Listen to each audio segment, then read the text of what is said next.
says it's starting. Oh, yes. And I put this here. Wonderful. So you, of course, want to follow the stream online as well, right? Yeah. So send me some sort of link. Oh, no way. How there can be already 8 people there? I see 0. This is 18. What? You people are fast. I don't see them. I see 0. Oh, 2. I see Riley. Why do you see many more people than I do? Because something at your system is slow. Okay, well, it still says 2, but it's impossible because 3 people just commented. So something is off. Hey, holy crap! Whoa, hello, people. Hey Riley, hi Chris, hi Michael, And Maxim says, hi "Kobodag, Neil, Bodnamadaga." and Sonya's hi here. Maxim. Sonya, you shouldn't lean like this because you're like really on my chest.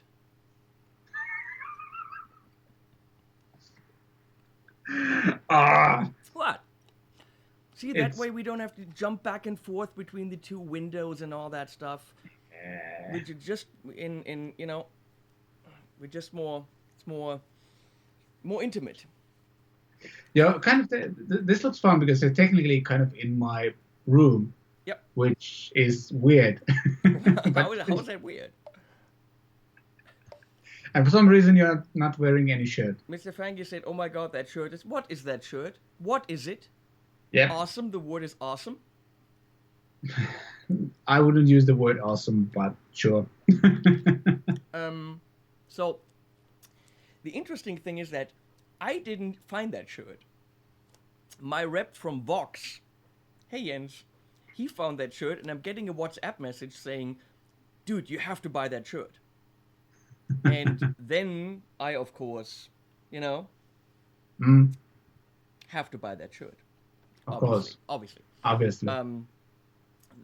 Stefan is here. Hey, Stefan. The sad thing is that I wasn't the one who first wore it. Andy completely jumped on it, and he's going to wear it in one of our Les Paul shootouts that we filmed at Toman.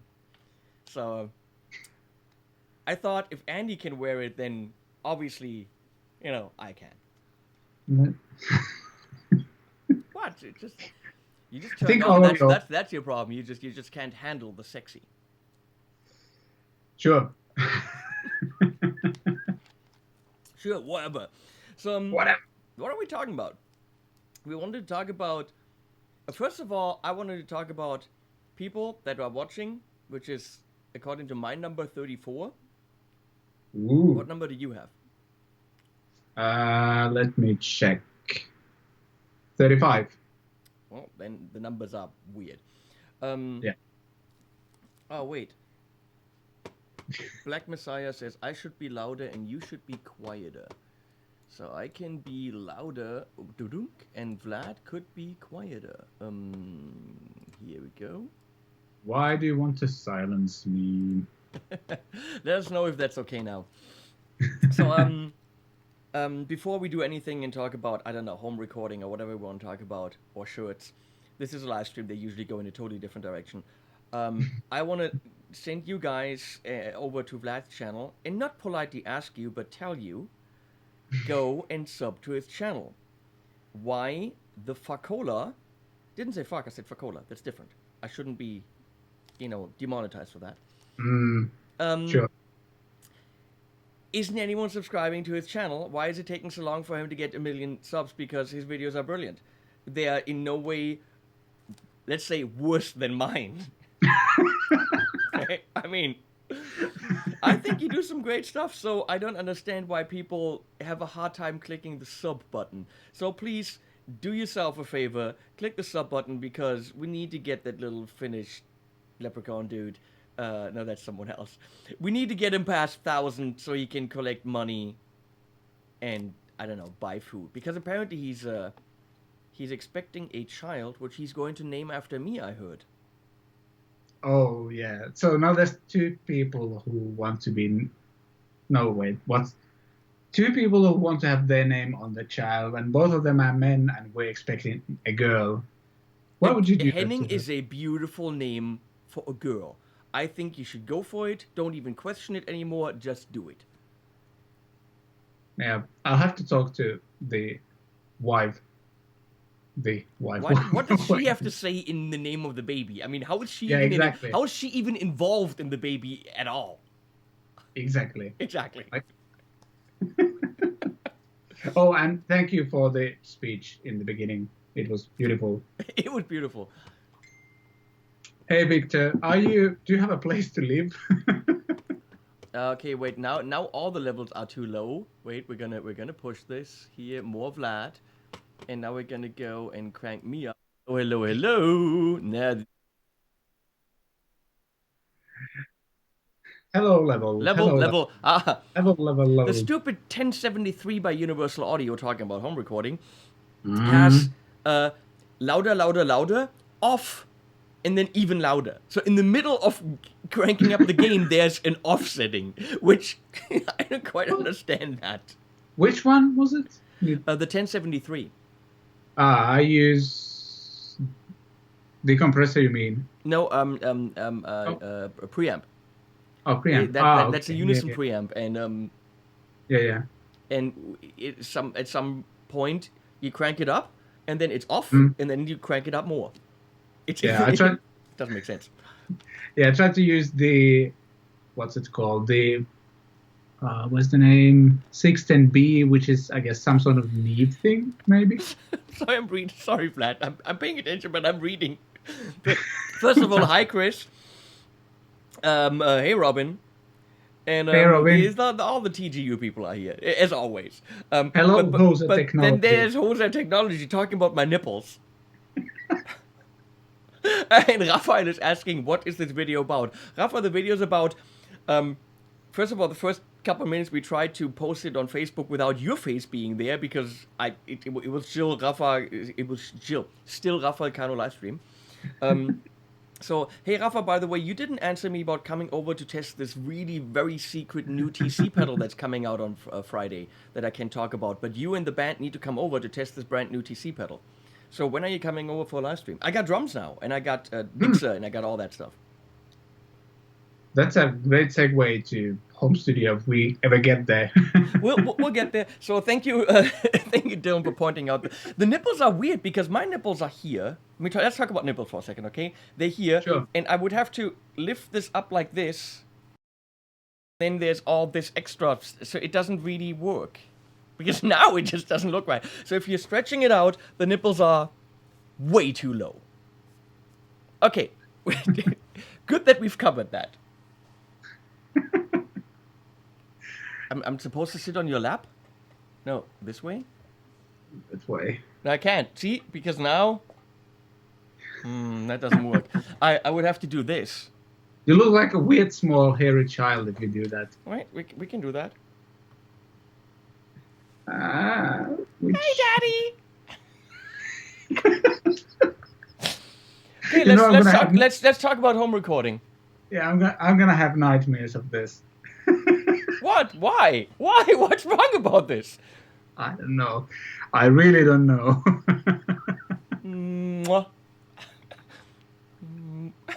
Okay, there's many things wrong with this. Okay, let me see if I can get myself in the same size as you. I'm going to slap the baby. Don't slap the baby. Okay. Now we're kind of the same size. I have a hunch that this was a stupid idea. And the best thing is using look at this. Using green headphones is just brilliant. Because you literally can't even see the cable. You don't even know I got something in my ear. Well, now you do, but you can't see the cable because it's green. I am prepared for the animals. Thank you, Mark. Wait, Vlad's animals or my animals? That's true. That's a good question. That's a good question. I have two cats. We're trying to have one of them lose weight and the other one should gain some weight, but it's a bit Well, difficult because the have one. one eat the other, and problem solved. So they'll meet in the middle weight-wise. um. So, okay, home recording. You just Yeah. got a an Apollo twin, right? Well, I've had it for almost 2 years now. I kind of got it before I knew I was going to do YouTube. I just read the reviews, knew I needed something, and like not post. After I kind of really got into YouTube stuff, I've been super happy that I got it because it expands in so many ways. Your line.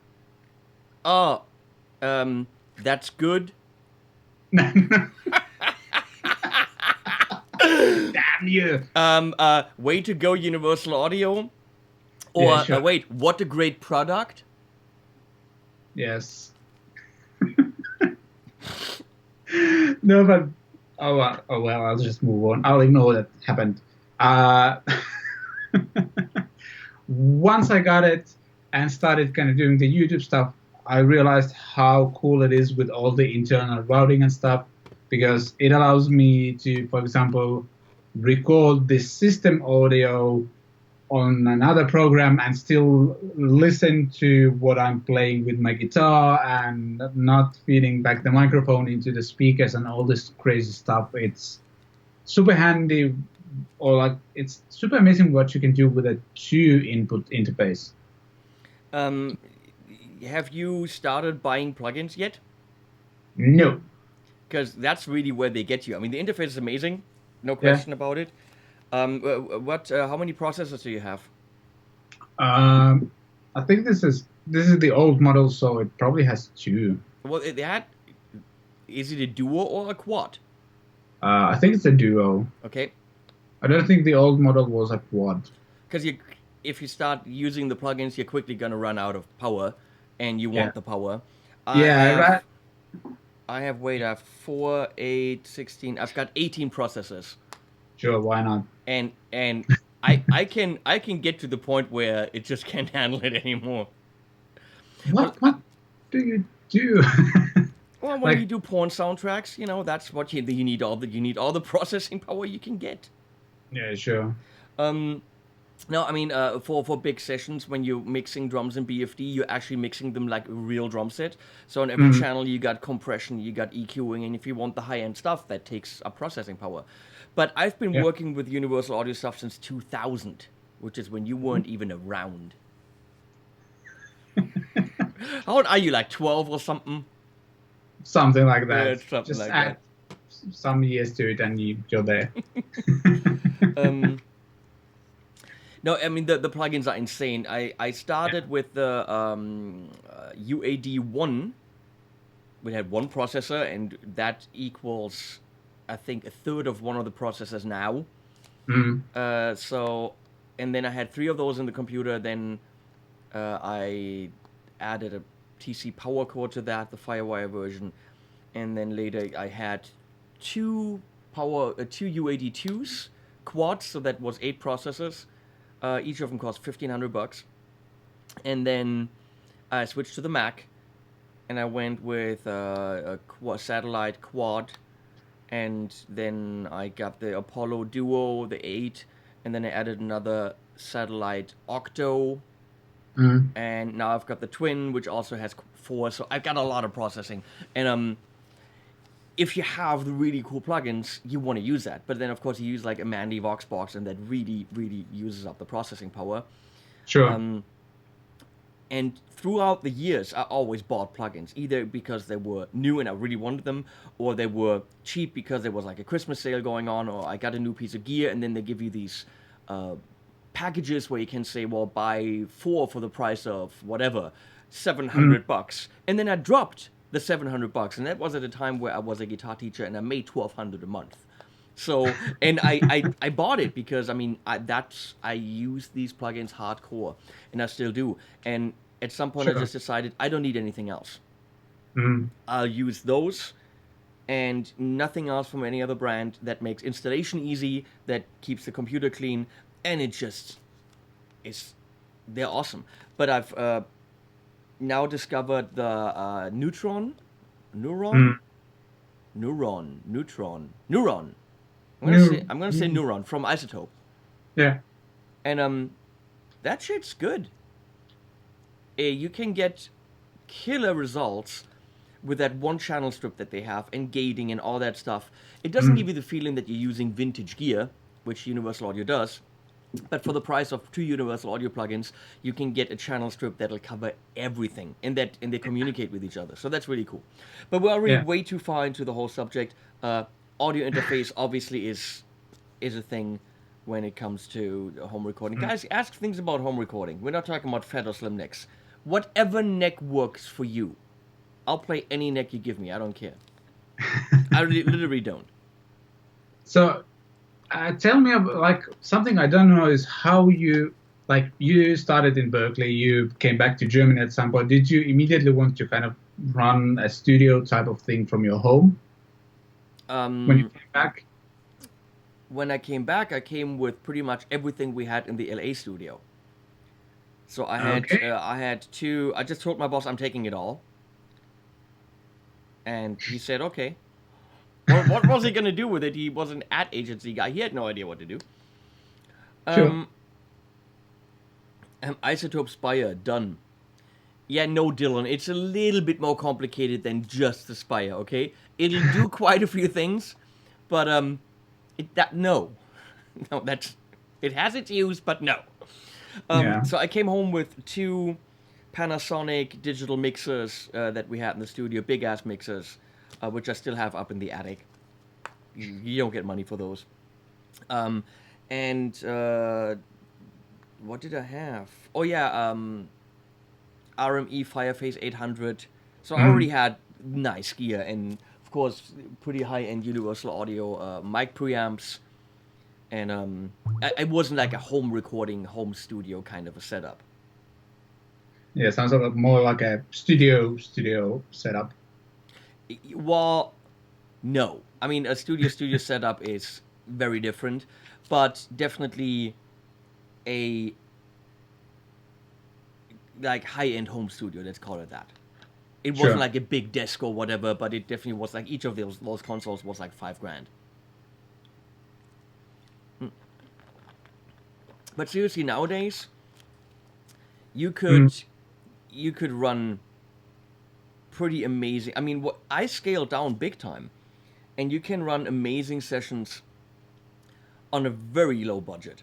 Like if you had the twin quad, that's already pretty good. Okay, you'll Mm. drop about $1,200 on that, but your preamps will be killer. Since I got the Apollo 8, which has the same preamps, Mm. I haven't used my €3,000 preamp. Yeah. I haven't. In the Apollo, you can use these things called unison preamps, which Mm. model the behavior and sound of vintage gear very, very, very close. So you don't really need. I mean, yeah, it's like the difference between a very good guitar and Mm. then a Magmol. You'll spend a couple grand more, and the difference is definitely felt, and it's there, and Mm. it adds up in the little tiny percentages. But you can also record without the Magmol and get a Yeah. great song. So if you have an Apollo, that's that's money in the bank. That's a great beginning for a setup. Mm. If you get yourself like if you had a couple $100, what mic would you get? Me? Yep. Couple of hundred. Damn, that's it. Like $500. If you had $500, what mic? What Five company would you hundred. go for? Yeah. SM7B, which I have here. I don't know if anyone Why? can Why would you get that? because I've used it on vocals. I tried to use it as a speech mic over here. I've used it on guitars. I've used it on drums, and it works on all of them. I got a friend of mine who's a professional musician and runs his own studio. He sold me this with an idea that, or like with the, he used the line that the backing vocals on Michael Jackson's Thriller were recorded using this one. So I was like, okay, Well, it's probably the fine. backing vocals. No one can hear the quality of the backing vocals. I'm sorry. Um, I know that the SM7 is a great rock mic for rock vocalists. Sure. You see it all the time. Hello, Caroline. A simple setup for recording electric guitar. Well, again, a decent audio interface. You could get an audio interface for $150. I mean, we already went for the twin. All I'm saying is, if you have an Apollo from Universal Audio, it's just so good that you can do professional stuff with it. I would record with my twin only and not ever feel that I'm making a compromise.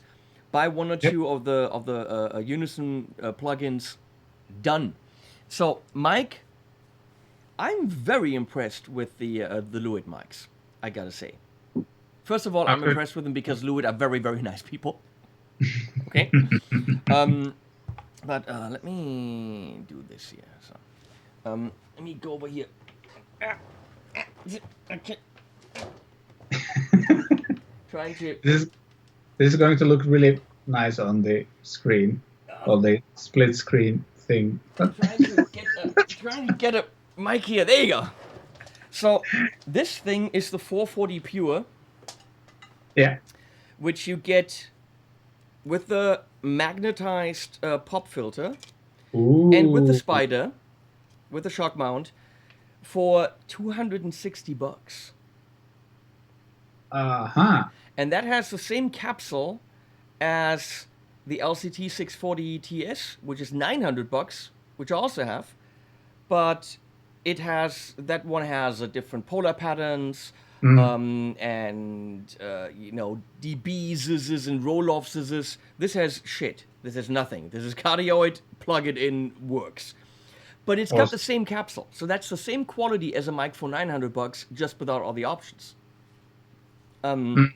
You can use this a little bit further away from a guitar cab, Caroline, if you wanted to do the SM57 and then the Neumann U87 kind of a setup. I would totally run something like this, and it'll be great. $260 or something. Really, really cool. The live sessions I did with Rafa and some other people just sounded awesome. What's his name? Aaron English sang into this. I gave the 640 to Elizabeth, and he sang into this, and it sounded phenomenal. Obviously, it's the person in front of it that matters. Sure. And then but when there's someone who knows their stuff, you want to have the best sound capturing device you can have. Yeah, I mean, I have a bottle, he said, and if you don't know what that means, then everyone's like, yeah, and me too. I have a blue bottle, which right now runs you about $5,000. It's like one of the high-end studio mics. Yeah. I haven't used that in a long time. It's a great mic, there's no question about it, but I'm also lazy. So setting that up with everything, and it's a big mic, so you need a huge stand for it, it needs to come from above and all that stuff. I think when you have a great vocalist, someone like Raphael, I don't know if he's still here, no idea. Rafa, say hi. And you put him in front of something like this, you get a killer performance, and you're good. Because really, in the end, that's what matters. So $260, I can absolutely recommend these Lewitt mics. I just got a case of drum mics from them, which is a really good deal too. So check into Lewitt. That's some good stuff. Yeah, I'll have to. The first thing the next thing I'm doing with my home studio is, because I'm using the twin. It's two inputs. That's why it's the twin.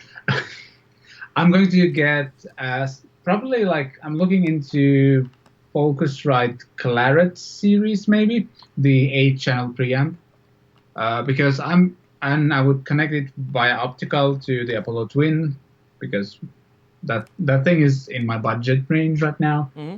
Because today is Wednesday. I think it was on Sunday. I did a session here in this super small room. 2 people, an acoustic guitar, a keyboard, both sang, and I had to ask them to bring an additional audio interface because I was running out of inputs, and they brought this kind of boxy claret thing, and it sounded really good. And I got to like record 2 vocals, guitar with 2 microphones, and a keyboard, and it was fun. Something's happening in the chat. What's happening in the chat? Yeah. Well, that's where I'm going first, but then I need to take a look at upgrading a microphone. But also with like a super good microphone, you would prefer to have a room that's a bit more acoustically treated than this. Well, yeah. But I mean, Yeah. what that 8-channel mic thing? How much is it? 600, I think. Oh, okay, that's not bad. Yeah. And like the preamps are good. The software is nowhere near UAD stuff, but wait, but you don't need software, right? no, I'll use it as an optical out to Apollo, Yeah. and then I'll have 10 channels over well, there. that's thank you, Sonia, by the way, for pointing that out. Thanks, Sonia. I have the Universal Audio 710D, 7410D. It's 4 really high-end preamps, and each of them has a simplified version of an 1176 in it. Sure, why not? And but that's 4 really killer preamps, and that but since it has an optical out, it of course has individual outs too, but it has an optical out. I can run it into the other Apollos, and the great thing on it is because that's 8 channels, it has 4 more AD converters, so you can run line signals into it as well and use it as a high-end AD converter. So it has Nice. 8 channels, but only 4 mic preamps. And I've recorded with that a lot, and they're great. But it clocks in at $2,000 for the 4 preamps. Sure. Then again, what I do now is I make YouTube videos where I don't need any of this gear. Nada. Yeah. Zip. Zero. Yeah, with YouTube, like, it does something to the audio, and like you lose so much of the definition you have But before you everyone, upload. let's talk about this. Everyone says that. I think you guys are full of shit. Everyone says that, and YouTube audio is so bad. I don't hear it. It's not bad, but it does. I think it does some sort of kind of level adjustment where it kills some of the dynamics. That's my experience. Yeah, but you know how you fix that? Not sure. You kill the dynamics yourself. Sure. You just master it before you send it into YouTube, and you Well- master it for streaming, and you export it at -1 dB, and you just compress it at -1 dB, and then what are they gonna do? I literally don't hear it. I mean, I know what my videos sound like, and once in a while, for some reason, I click onto my videos and show someone. I don't hear any degradation or any YouTube bad audio. I don't. Get the ozone mastering thing. Well, we should hook you up with the guys from Isotope. I'm sure. Well, I'm actually kind of. They actually already gave me sent me the denoise package thing, which ask Jürgen. Jürgen, hey, you're the guy. And Lars, they're great guys about Ozone 8, because what I do now on Ozone 8 is I'll go into Mastering Assistant, and it asks me where it's supposed to go, and I'm saying streaming, and then it automatically sets the level at -1 dB. So it leaves a couple of it leaves a little bit of headroom, and then it just prepares the file for you. I don't hear YouTube as being this really evil thing that kills audio and you can't judge what something sounds like. Yeah, that's not what I'm saying. I'm saying like maybe, especially in the past, I've been exporting audio with too much dynamics, maybe, and then it kind of compresses it and that does stuff. But yeah, because lately, especially when I'm doing like songs in the beginning of my gear demos and stuff, I really master them. Like I go for the loudness basically, just because if I do a rock track, it needs to sound like a rock track, and then, yeah. Robin's asking, hey Max, by the way. Hey Max. Robin's asking what earbud I have. It's green. Wait, let me show you. I can show you the other side. Because I'm only using one. Wait a second. Take us to the other side. Where is it? Wait. Oh, yeah. See, it's right here. See, it's green. See, there's the cable. See? It's some Bose thing. What do I know? So, hey, Gimmer dude's here. Oh, hey guy. Hey guy. not Eric, guy. I'm wearing a shirt. Shut your trap. So, let's talk about this. Wait, let's talk about this, Vlad. In a home recording studio, right? You need Yes. cables, right? So, Vlad, what would be your choice for cables in any home recording environment?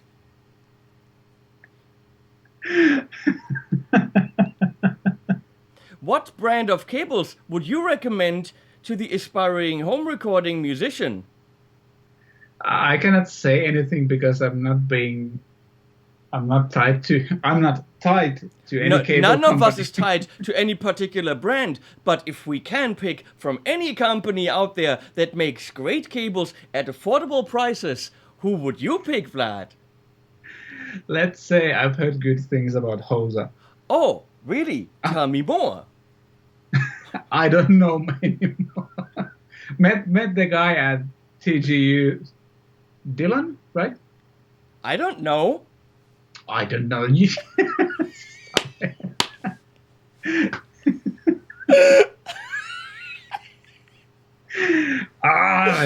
Unpaid advertising. That's all I'm Yeah. saying.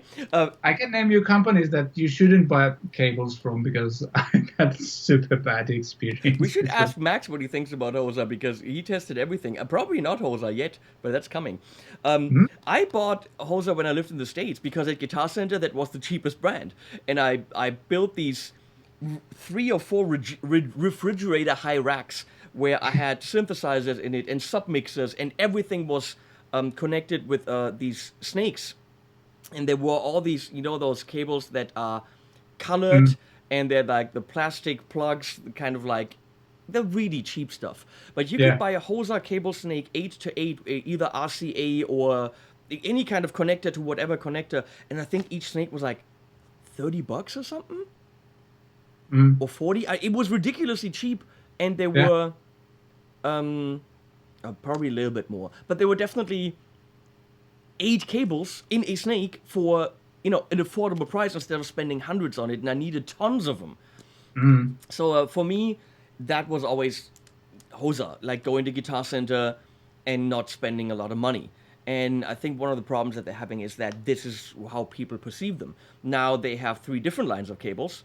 There's like the better one, and then the betterer one. That's actually what they're called, the Hosa betterer cables. Catchy. Catchy, yeah. Well, I didn't make that up. And what we had at TGU, because Hosa supported us at TGU, that was some high-end shit. Yeah, I was just about to say, like, that was the first time I saw or got to work with Hosa cables because they don't really sell them in Finland, and in many of the music stores we have here, because we don't have big music stores. It's a small country.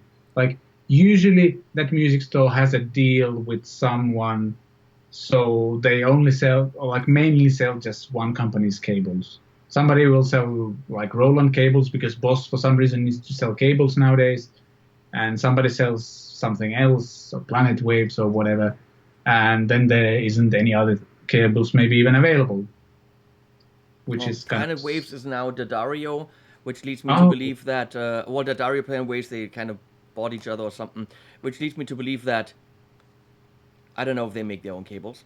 I have no idea. Then I don't really see Planet Waves as a cable company. They also have cables. A lot of companies also have cables. So for me, I want to buy my cables from a brand that actually makes cables. So there's Klotz and Sommer, 2 pretty well-known, very high-end kind of German brands. There's Cordial, which we have here in Germany. I don't know if you know them. Cordial. Hosa and Monster Cable, which used to be very respected. I don't quite know what the deal is. I think they were always overpriced for what they delivered.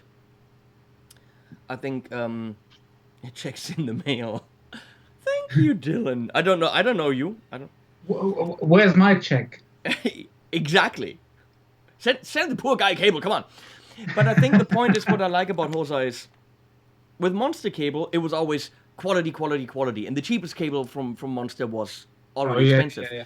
With Hosa, they offer the whole range. So if you're just starting out, you really wanna save money on cables. You shouldn't, but you want to, and you could get Hosa, and they're gonna work. But you can stick with Hosa and then, slowly replace cable after cable and go to the next level of quality. However, for your main microphone cable, get something good. What are they called? The Edge? I think they call them the Edge line or something like the better line. So your main microphone cable, get the good one right away. Your main guitar cable, get the good one right away. Your main speaker cable, I have no idea if you need to get the good one because there's so much power going through there. I have no idea if it matters. I don't know. Well, it might. I have a crappy Ibanez cable that just is breaking up, and it might break your amp. Wait! Before you say that, let me check if anyone from Ibanez is watching, because then we have to say you have a really good Ibanez cable. Wait a second. Wait. I don't see Dan here. Yeah, okay, you got a crappy Ibanez cable. We're good. Yeah.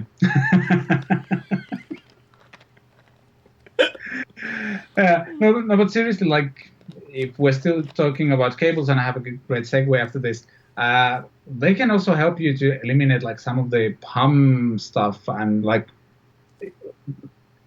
anytime you invest in something, the kind of better stuff you get, the more you will thank yourself later, because there are 1 million billion things that can like create all kinds of issues. Like, for example, I did a review of a wireless unit for guitar, and not in any other situation, like I didn't have any issues with it in any other situation until I was shooting the video and I sat right next to my amp, and in that one single spot it made a noise for whatever reason. As soon as I moved, no noise. And I've had the same happen with cables and microphones and whatever. I wonder what Hosa's position on wireless systems is. I wonder what they think about that.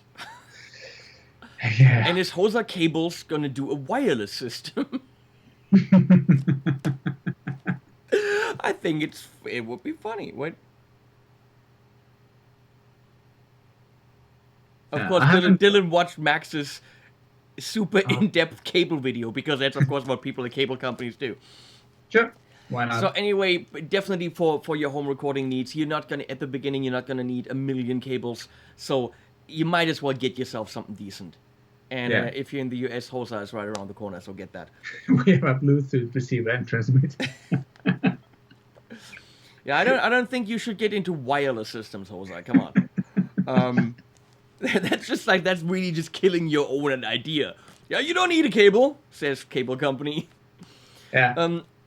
So mics, also, well, of course, when we're talking about mics, something like this, a decent condenser. I don't necessarily think you need different polar patterns unless you're trying to do MS, like mid-side in different... A good cardioid. I'd rather have a mic that has high quality but no frills on it. The mic that I recorded with quite a bit and that I recorded James LeBrie with is the Blueberry from Blue, which has nothing. You just plug it in and it works. And he actually loved it so much that he travels with that mic to every studio in the world where they record for Dream Theater, and it's the only mic he uses. Yep. We shouldn't tell him that it's made for girls, but that's what he uses. But you definitely have to get yourself a couple of staples, that's the kind of mic you need. You need an SM57. Yeah. Or the MS57, something like this. MS75, I think it's called, from T-Bone. Because that one is like $39 or something, and it's pretty much a Chinese SM57 clone. And Colin reviewed some, I think it was Scottish or British company that also makes like budget-friendly microphones that are kind of in the same range as the SM57, 58 and stuff. And They then were like $40. Lewitt has the MTP 440, I think it's called, which is pretty much it's their version of a 57. Mm. And since Lewitt is a really cool company, go for that. It makes fun. My German is coming in. It is fun to buy from cool people. Like if I have a live stream going on where we use Lewitt mics, and I tell Lewitt, hey, by the way, we're doing this live stream tonight. Within 4 minutes, they post it on their website, and they're reposting it later, and they're asking me if they can pay advertising on Google on YouTube, and instead of placing an ad in front of a video, they want to place one of my videos because they think your unboxing is honest and it's funny. And the only reason why YouTube wasn't going for it because I said fuck in the video. And the guy wanted to use that video and paid to advertise it in front of other videos instead of making their own corporate video. That awesome. Is cool. I mean, that's just cool. Okay. Sadly, of course, YouTube didn't allow that, and that's fine. But no, I like a company that just is. They get what we do, so it's good to support a company like that. Plugins. You need plugins? Let's talk about software. What recording software should one use? Should one use? There's only one correct question one correct answer, of course. Anything that's not the right answer, you'll get warts on your ass when you say it. So go right ahead, Vlad. What is the correct recording software to use? I use Logic Pro X. Ass warts. You're getting ass warts right there. Don't you feel it? Wait, let me look down. Yep, I can see them. Right there. Wait, right there. That's where they are. You're getting ass warts. Wait. Oh yeah, I can't feel them. Yep. So yeah, no. Logic. I guess Logic works. Yeah, I think the correct answer, if you started with one of the completely forgot the word. I'm sorry, Robin also is getting ass warts, by the way. Oh. Yep, Robin also just got some warts on his ass. It's Cubase and if you're using the whatever DAW you started with, I think you probably should just stick with that, to be honest, because maybe Cubase does have the drum editor, which I'm kind of jealous of, but otherwise they all do pretty much the same freaking thing. The question is, how are the editors? And the question is, what do you want to do? Do you want to record, or do you want to write and compose? Yeah. Which, if you want to record, Pro Tools will do a fine job. Sure. For many people, Pro Tools is the mixer and the tape deck. Pro Tools is not the environment to be creative in. Because it simply just doesn't do a lot of MIDI and all that stuff. Robin GarageBand's for free. Yeah, it's also for not the professional use. But it does get you started, though. Yeah, that's true. That's true. For me, as a composer and arranger, I want the creative possibilities that Cubase give me. If I don't have my drum editor, I simply can't work. My hands are tied. So I absolutely need that. And there's a billion other things that it can do that I don't even use. I think Logic does a fine job for everything Cubase does, except for the drum editor. Yeah. Studio One does many great things, especially in the new Studio One in number 4. They have a drum editor now. I wonder if it's because last year I walked up to them and said, by the way, your product is awesome, but you don't have a drum editor. Please look at Cubase. Which is literally what I did at the trade show. And it's weird that they now have one that looks like Cubase's. I don't know. It might be a coincidence. They are located in Germany, the programming team. Who knows? I'm gonna take 2% credit for that. So that's 2 checks in the mail for you. No, not really. Riley asked if we have used valve microphones. Yeah, well, Oh yeah. the bottle from Blue is a tube/valve microphone. Yeah. Yeah. There's So, one at the studio I have access to. I completely forgot what it's called, but yeah, it's a tube microphone. It has its own crazy power supply, so it doesn't so you don't fry the microphone. It's a really good microphone. The problem with that studio is that there's a grocery store upstairs, and when they move the big cars with all the groceries and stuff, you can hear that in the studio. So it's a really stupid place to record yeah, that vocals. sounds like a stupid place to record in. Poo Ninja Great name. says he started with Sony Acid. Is that still around? I didn't even know that existed until now. I know there was Acid, and then it was Vegas for video, and then they kind of combined it. But Acid then, Vegas. but didn't someone then buy Cakewalk? And I think Cakewalk is dead now, or something like this. Because who bought Cakewalk? No, wasn't Cakewalk bought by Avid? Something like this, and they kind of killed it. Yeah, I don't know too much about. Hey, if it works for you, it works for you. Ableton Live. Something that always looked very futuristic, but definitely the kind of software that is meant for what the name says, live. Yeah. It's meant to be have sections and then being triggered. I wouldn't use Ableton Live as a production environment. I would use it as a live DAW, which is insane that it can do that.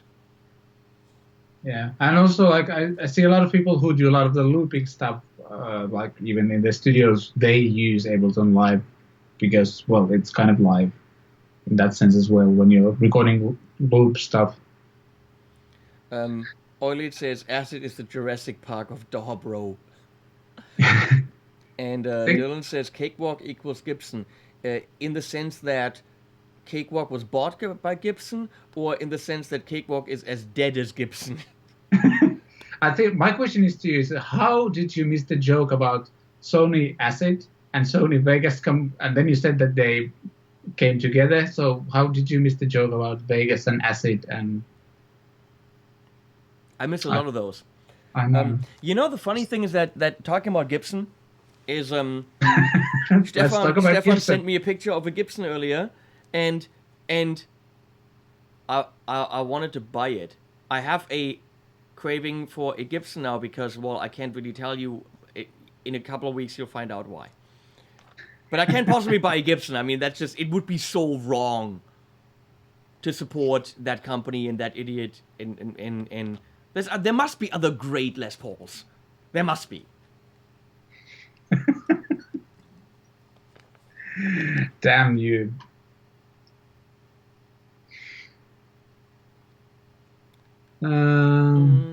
Other Dynamos in the same niche as Victory V40, which are... No, Amit, the Dynamis is a whole different ball game compared to the V40. First of all, it's much brighter and the cleans up much more. Whoa, and it has way more to offer than just that one channel. It's pretty much almost a 4-channel amp, and foot switchable and reverb. It's a whole other beast compared to the Victory. I don't even think there's a competition. Happy to hear that, because at some point I considered getting the V40, but now I have a Dynamis on my way. I think I'm at week probably 6 or 7 on my waiting period. Oh. What's weird about the V40, it is an amp with one purpose. It's a well-built, clean amp as a pedal platform for $1,000. And when I do a pedal and I send it into all of the amps and we hit the V40, every single time, compared to a whole bunch of other amps, it sounds as if you're throwing a blanket on the cab. So all that it's supposed to do is have this beautiful pedal platform openness. And the one thing it does is it sounds dull. By itself, it's all fine. As soon as you have an amp switcher and you're comparing, there's many amps I would rather send my pedals into than a V40. It shows the pedal beautifully, and it doesn't destroy it. It's all good, but there's always this blanket, kind of like this little towel on it. You know, it sounds like, where did the sound go a little bit? And already have the brightness cranked up, and I think the bright switch in. I don't know what the deal is there. Hot Rod Deluxe, yeah, I agree. That's a great amp, except you can't really use it at home. The master volume on the clean channel is just crazy. It's like from nothing to way too loud in an apartment. In a band setting, it's awesome. Amit nailed it. Hot Rod Deluxe, awesome for pedals. That's the amp. I just said that. You did? I did. I'm not paying attention to what you're saying. Cool. Cool. That's how discussions work, you know. Yeah, of course. Somebody says something, then you ignore him, and then it works with Leslie and me. Like, we talk, and I say something, and she has no idea what I said, and then she says something, and 2 days later, I'm like, where are you going? She's like, I told you we're going there. I'm like, what? What? I'm going there too? What? So, works. Yeah, what Leslie needs. What Fender needs is a hot rod, that Hot Rod 3, as a lunchbox head without the channel 2, which no one the fuck needs. Nope. Because that channel just sucks. Yep. They need that thing as a head, which you also cannot buy. With only the clean channel. It needs volume. Don't even give it an EQ. I don't think it needs it. It needs volume. I don't think it needs bright and whatever switch, because I always have it on the bright. So give it volume, give it the reverb, which is neat, and a master volume. Don't even give it any total control. And that amp as a lunchbox. 40 watts, don't need the cap, whatever. And instead of $6.99 or how much ever it is, something like that, sell it for $3.99, which you probably could if you get rid of the big cap and the speaker and the second channel and all that stuff, or do it for $4.49. And all of a sudden you have a pedal amp. And go one further. Instead of doing it as a 40 watt amp, do it as 2 20 watt power amps and do it stereo. Hot Rod as 2 20s in the power amp section would kill the market. Everyone knows that's the pedal amp. That's what we're using for all the Thomann videos, for all the Thomann pedal demos. That is the pedal amp. The world knows it. If they made that as a head lunchbox, split the power amp section into 2 outputs, and made it as a stereo return, only the clean channel, would you buy that? I would also want to have the matching 1x12 cab, because I think the cab on the Hot Rod Deluxe actually is pretty good. And I don't remember what speaker it comes with, but that's kind of part of the sound. Like there's something in the, because unlike many other pedal platform amps, it actually has a mid-range already, and you'd have to kind of bring it out with a tube screamer or whatever. I actually recorded tons of albums with that cab. They did change the speaker though. So I have an old one. And I took the amp out of it so that I only have the speaker. And that was my main speaker in my ISO cab, and I recorded a bunch of albums with it. Metal stuff with a 112 Fender Hot Rod cab. But they did change the speaker, and now, of course, they're not as glorious as the one that I have. Serial Parallel Loop says Poo Ninja. It sounds weird to say it says Poo Ninja, then again, look at me sitting here. Oh my god, Black Messiah. Is there already a release date for the HP42? Let me answer that politely.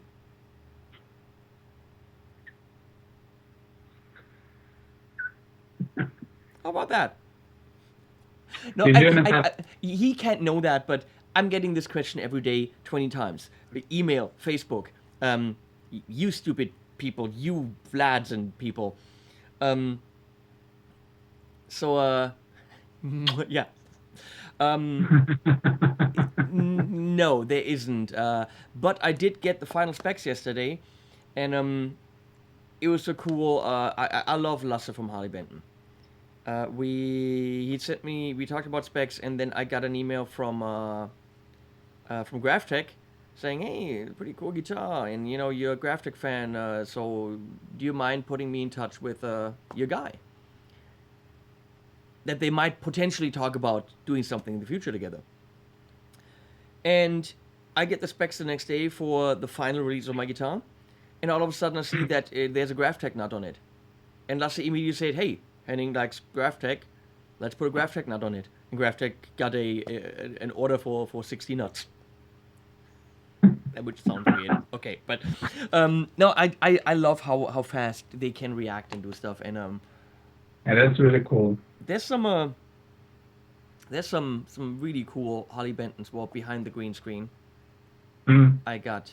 Want to see some cool Harley Bentons? I'm gonna take you off here. Yeah, I'm gonna have a monologue while he's away. I think. Well, that would. Oh,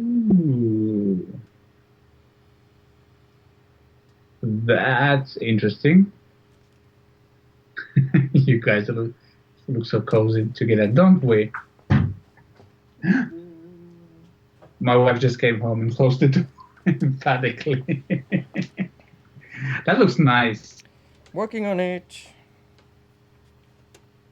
Working Working on it. Here you are. Tell them about the picture, mate. What? What?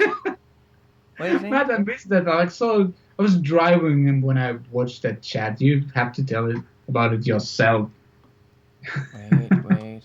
So I saw you made something, but I was driving, so I couldn't. I didn't think it's safe to open pictures. Says who? What? The picture? Yeah, Matt did a picture of you. Something. I saw. You mean the one where I'm staring at the screen? I think so. Good picture, Matt. Thumbs up. Matt did a little bit of photoshopping, making it look like I'm watching Japanese anime porn. When I actually looked at that screen, at that point in time, I actually wasn't looking at Japanese anime porn, contrary to what I usually do. But okay, let's look at this. That's the music you need to have. No, seriously, I don't know how much you can see it, Vlad, but let me get the laptop here. I can. It's a Look at this. It's a 7-string fan fret. Andy reviewed it at the Guitar Geek. It's got locking tuners. Mine has the same issues that Andy's has. Really high nut that looks, as Andy described, as if someone carved it with a spoon, which I love. But Andy's didn't have this top. This is literally one of the nicest tops I've seen on any guitar in any price range. Yes, it's a veneer, but look at this deep quilt, which then goes into a burl. I would scrape this top off this guitar and put this on any 5,000 euro guitar and be happy with it. Yeah. It is ridiculously beautiful. And then they have a really, really pretty, it looks like a 2-piece, and I think it is, ash in the back. Look at that ash. Yeah. And how much is that? That guitar is 299 euro. Oh, come on.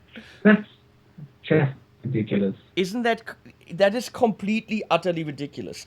It sounds a little bit dull. I tried to lift the pickup up, but when you loosen the screws, it just wouldn't come up because the springs aren't working.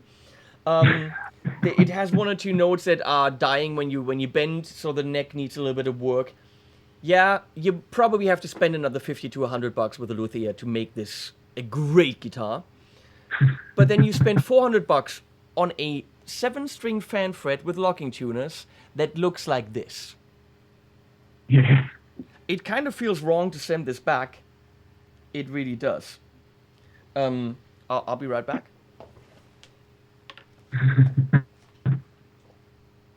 Why am I so pixelated? I think something's uploading here that shouldn't be uploading. And then we have this.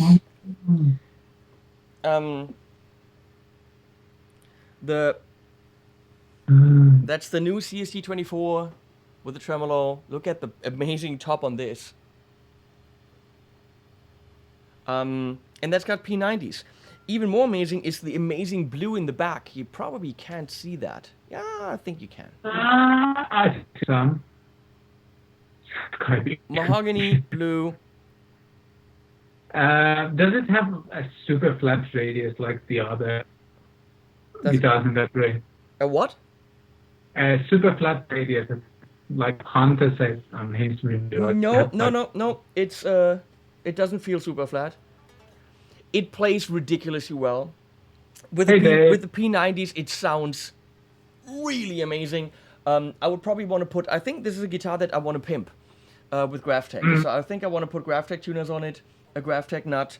The tremolo is nice, but you shouldn't touch it. Because literally for $222, you can't expect a guitar with a tremolo that works. Yeah. Someone is in my kitchen. Hello? Hello? What are you doing in my kitchen? Bringing groceries. Oh. Do you want to see what Vlad and I are doing? Come here and look at the screen.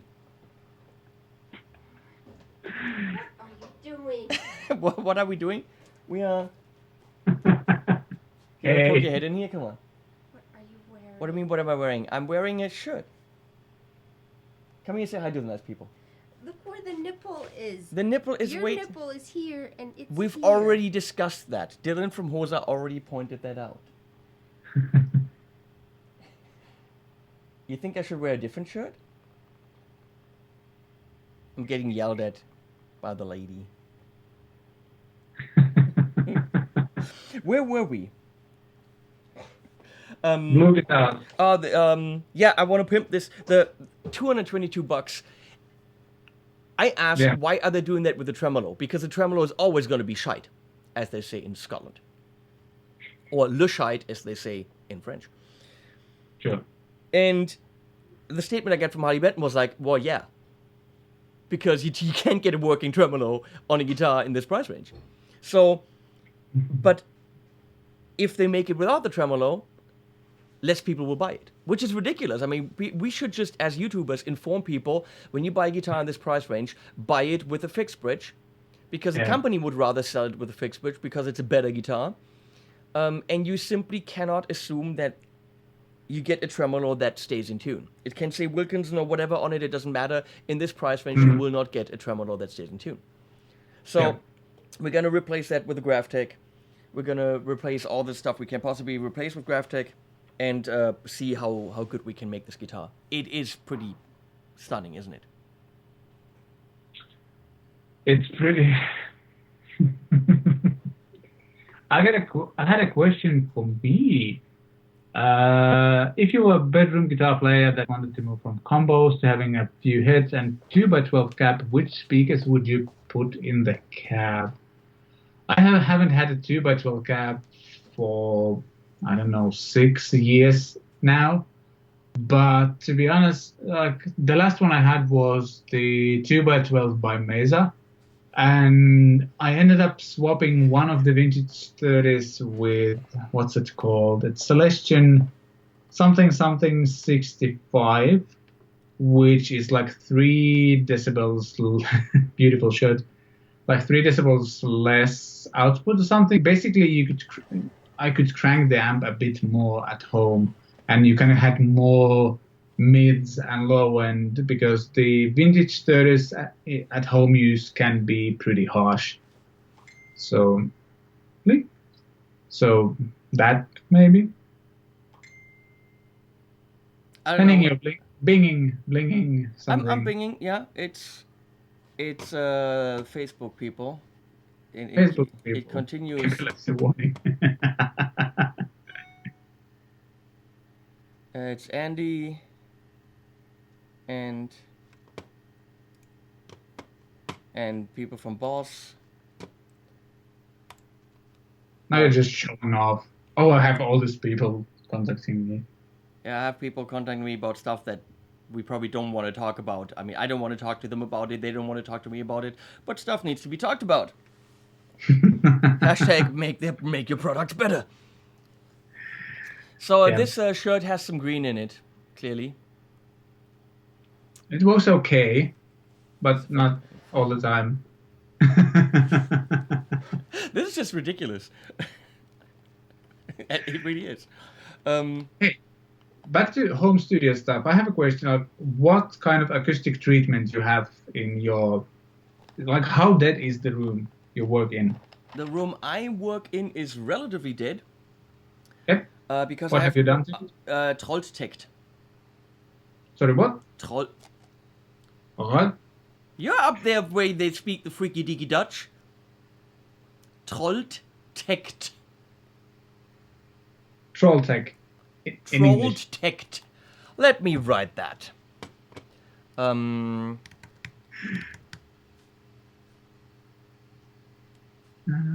Okay, wait, I can if I... Wait, here, I just have to turn on more cameras. I'll be right there, I'll be with you. I'll be with you. While he's doing whatever, you guys are feel free to ask something and I'll try to answer. I'll show you.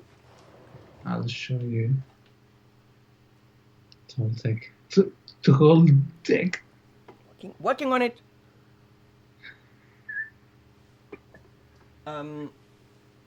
So if I take this camera and turn it on and do this, then I have an angle somewhere. Most side I haven't, but that I've like seen videos and heard from people who've been in those. Like apparently, like you can't. So all I have to do is. Henning, I'm answering a question. And go to what camera is that? Oh, right. Again, he's ignoring what I'm saying. There we go. But yeah, like I've heard people from people that you cannot stay in those chambers for more than I don't know, some minutes. So that's 15 the stuff minutes that I have on my ceiling. Some people pack in those rooms. Not the panel. The panel is actually my heater. Wait, I can't. Why can't I hear you? Hello? Are you saying something? Hello.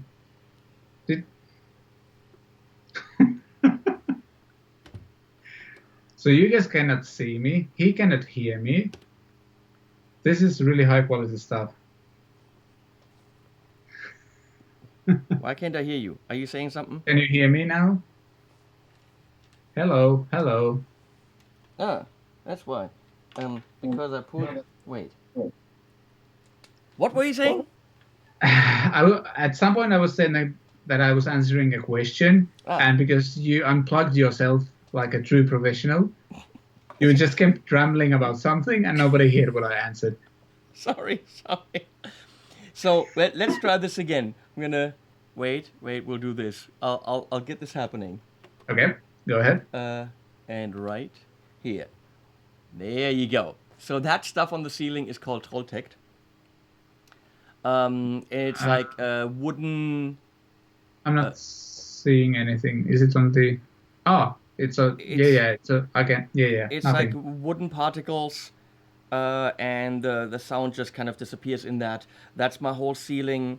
I also have it over there, behind the guitars, some of that, and then I also have it here.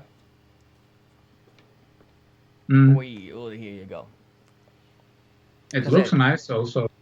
And also I have it back on the wall there behind the guitars. Can you see that? Well, not yet, but yeah. I have it. I have so the whole ceiling, a whole wall, and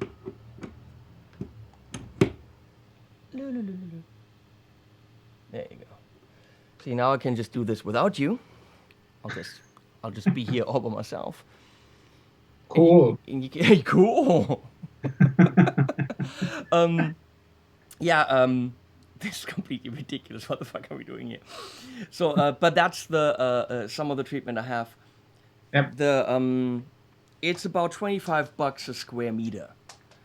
It's something that you use when you're planning a house or studio, and you really Yeah. want to. It's not necessarily something you do after the fact.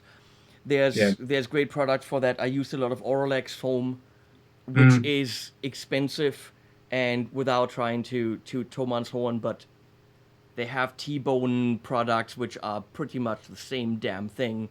Mm. They have whole packages, and it's ridiculously cheaper than what Oralex offers, and Mm. it's foam. Don't tell me that there's a big difference.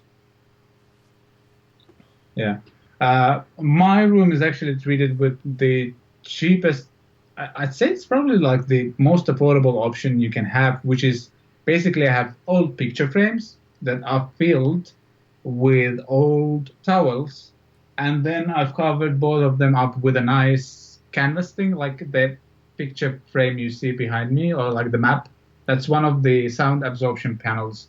It works pretty damn well. Isn't the canvas too reflective? No, it's I specifically picked a material that doesn't make it reflective. Okay. Like it's pretty like what's the word? Porous. Okay. Yeah. Yeah.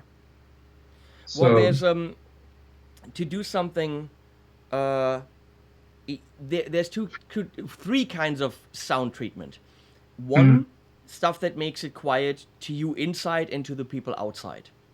yeah, That sure. kind of sound treatment can only be done with one thing, and that's weight. So you need to be a fat ass, and then it works. No, you need to simply put weight towards the problem, which means heavy bricks, heavy windows. My doors and windows are level 4 acoustic, whatever. You cannot move these. The door that's in here is a glass panel. It took 7 people to lift. So sound treatment is purely weight. All my walls have one layer of cardboard that's filled with sand. Mhm. So all my walls in here and in my living room and in the ceiling and everywhere has cardboard sheets that are filled with sand. And that Yeah. A is weight, and B, well, try to yell into sand and see what comes out the other side. It just doesn't propagate the sound. So that's what you do to get it quiet inside and outside. Then the Yeah. next thing is reflections for high stuff, which means that's the foam, soft things. Yeah. You could do curtains, you can do towels, you can do wall treatments, and of course buying those foam squares is an easy way to do it. But then there's also diffusion, which is there to make sure that when a wave hits a wall, it doesn't bounce back to the other wall, and between the two walls you got a standing wave, which then is that frequency of the distance between the walls is going to be louder than other frequencies. So I don't know how many people understood what I just said. No, what egg cartons don't make it quieter, and they don't help you with high end. They possibly maybe help you with diffusion a tiny little bit. Yeah. But because you pretty much then have two levels, you have the back level and the front level, you need more. You need more different kind of levels. So if you had 3-4 egg cartons on top of each other, and then 1, and then 3-4, then maybe. But they're really not a great way to do it. Yeah. Standing waves are a problem because your room has a certain length, and there's a frequency whose wavelength fits perfectly between those two walls. And when that frequency comes out of your speakers and it bounces back and forth, that frequency will either cancel each other out or add on top of each other. So definitely hearing less of that frequency or more of that frequency, which you want to hear the frequency exactly the way that it is and not less or more because of your room, because then you're making mix mistakes. Because if you're hearing less of it, you're pushing that frequency in the mix. If you're hearing more of it, you're taking it down. which is why one of the walls here is actually the house on that side is 6 meters wide, and on this side it's only 5. So one of the walls is actually going diagonal to That's clever. eliminate that a little bit.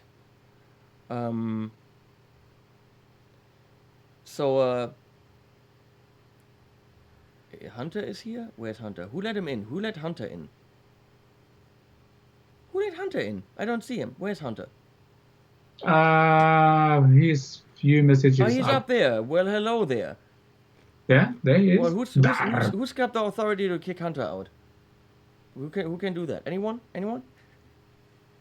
Why would you do that? Because he's too good at what he does, and I don't like the kids coming in and, taking our jobs. He's like a YouTube immigrant. Comes in taking our jobs. By being all cute and nerdy with his glasses and then playing good stuff and being good at things.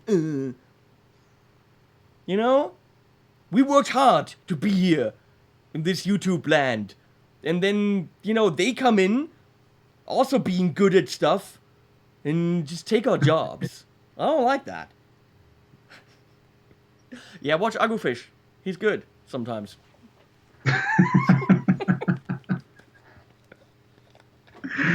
Oh yeah, but yeah, like if you have a home studio, like if you don't have any budget, basically have some furniture, have a carpet on the floor, have some drapes on the windows. Now you just what? You're working for IKEA? What the fuck? Maybe have some furniture, have some carpet. Hashtag IKEA rules. No, they also have drapes. No, but seriously, like if you don't have any budget, those things can help a lot. Especially like if you can kill some of your walls from reflecting as much, and if you can kill the kind of ceiling and floor reflections a little bit, that will make a big difference already. It won't be the perfect studio environment, obviously, but it helps. It's a start. I like the Trolltext because it's not as dark as the foam that you usually get. Yeah, it's a nice environment, and it really works. On a ceiling, you could totally just smack it on your ceiling and you're good.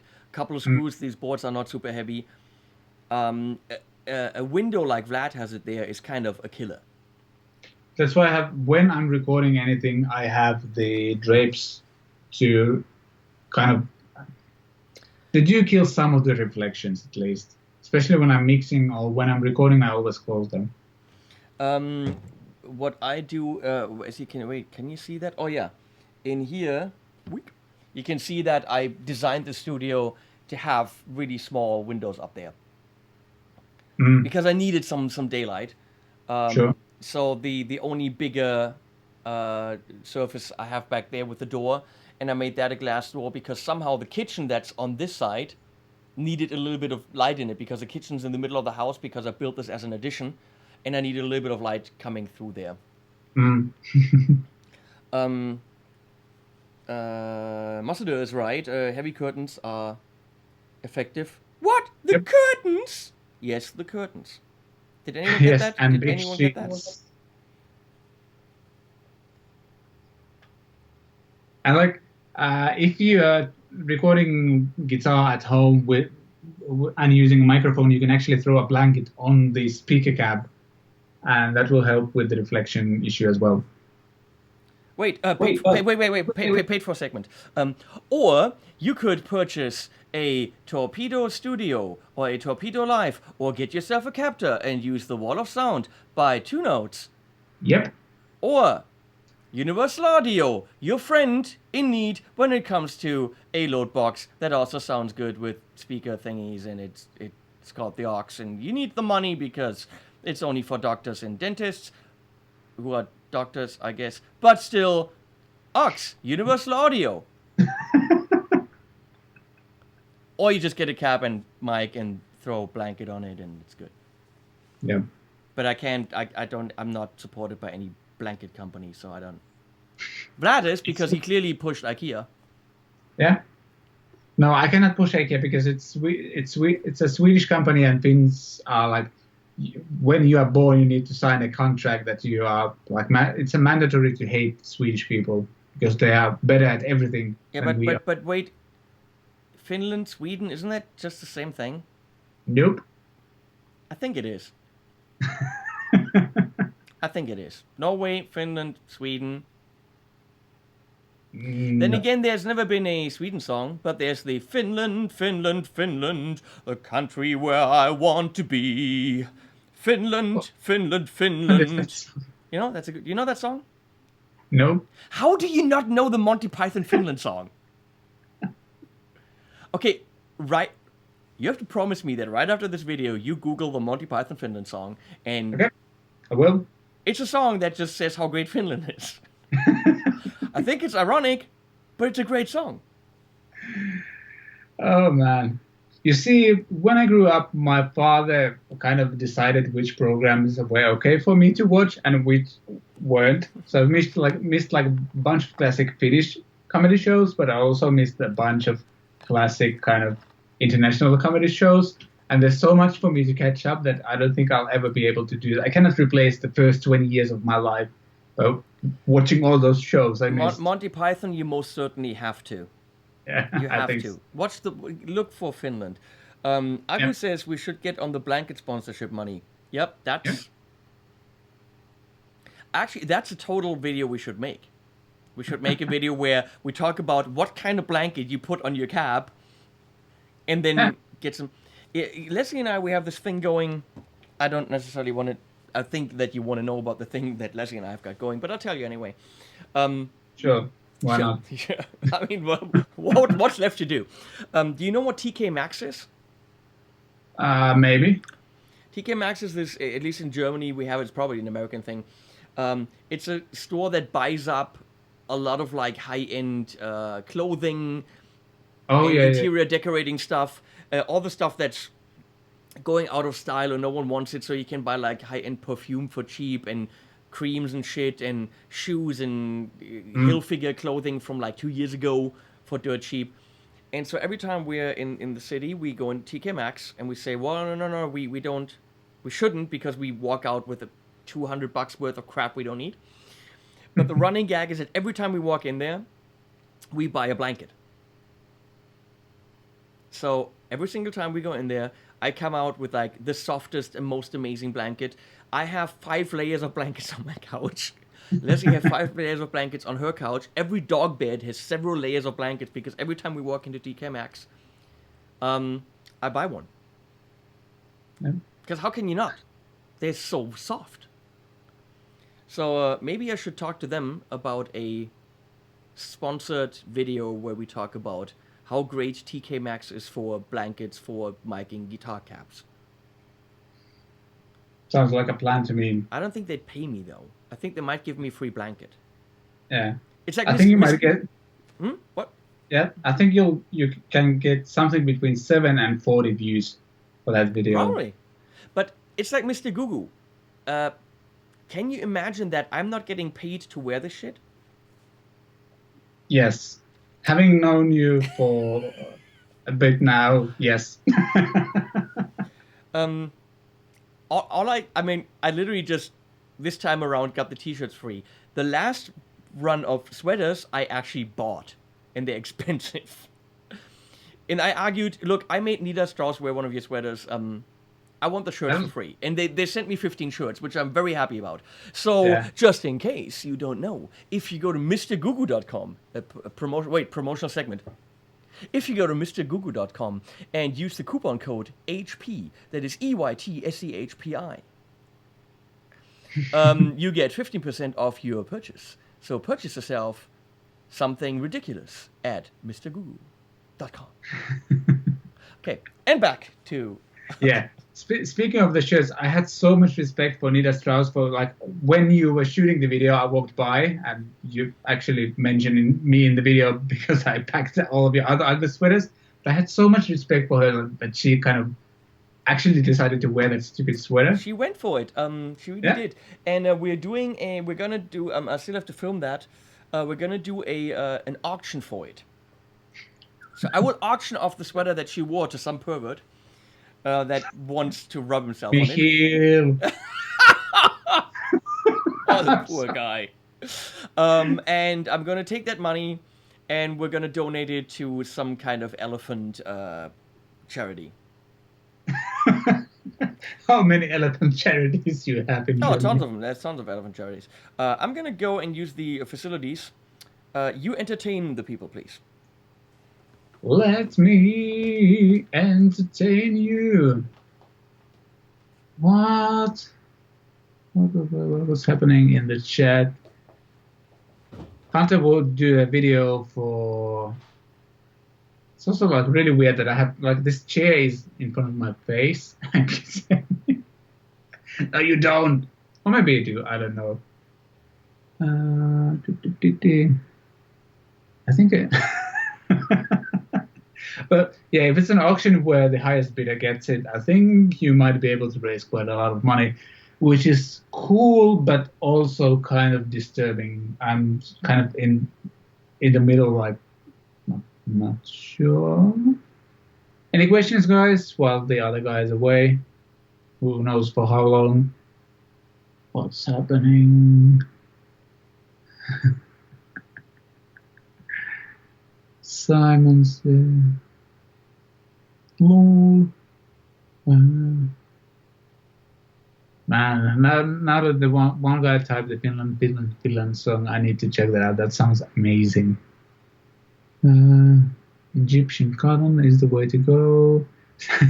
Henning streams are cleverly disguised TG reunions. Maybe. Do they have to be disguised?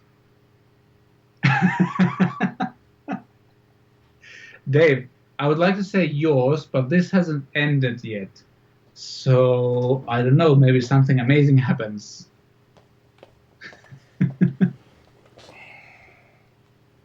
No, that's too normal. Is it like a beer shirt? That is a beer shirt, and I don't drink beer, but I'm seeing that it doesn't work because it's also chromaing. So let me see if I can fix that. Hue. Let's look at the hue. No.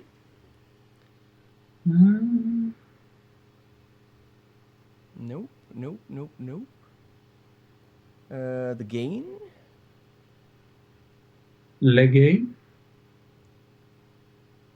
Is that better? No, I'm still. Maybe. And nope. Come on. Where's the... Oh, I mean, I have tried. I've had cabinet with the... What's it called? It's VGS something 30. Here we go. Better. I think those are great speakers. I do like them a lot. What is? Amit is asking about warehouse guitar speakers. They have the kind of Celestian. I had one of those in. This is all wrong now. I've had a cab with that speaker, and it's really good. Yeah, me too. Highly recommend it if you are not a huge fan of the Vintage 30, but you like a similar sound. Get the VGS or WGS, how you pronounce it. What? I think it might be called like Veteran 30 or something like that. Exactly. I had that in a cab, and I really liked it. Your favorite Marshall style pedal is... Oh, damn. Why can't I? Here we go. Maybe? Now I got it. I was working very hard to get the colors right. It's important. What was going on there? Hunter, Agufish just want to add KFYO. I don't speak that language. What's with the kids? You know? Don't know. Kids nowadays, can't you just like use words that the elderly understand?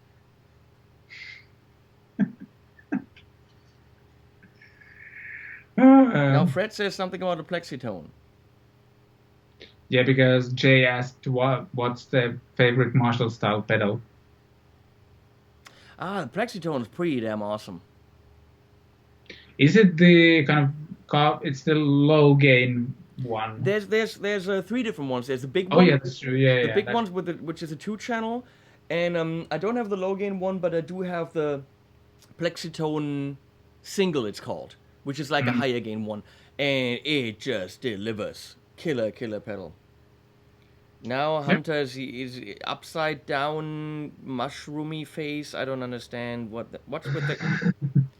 Use your words. Emojis don't. I'm he's old. not good with emojis.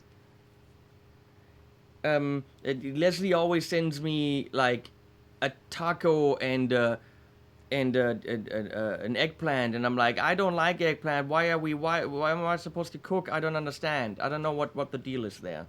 Yeah, my dad just got into emojis, and he especially likes to use the heart emoji for everything. Like, yeah, I'm gonna buy some milk, and then there's like 3 heart emojis, which is super fun. We enjoy it.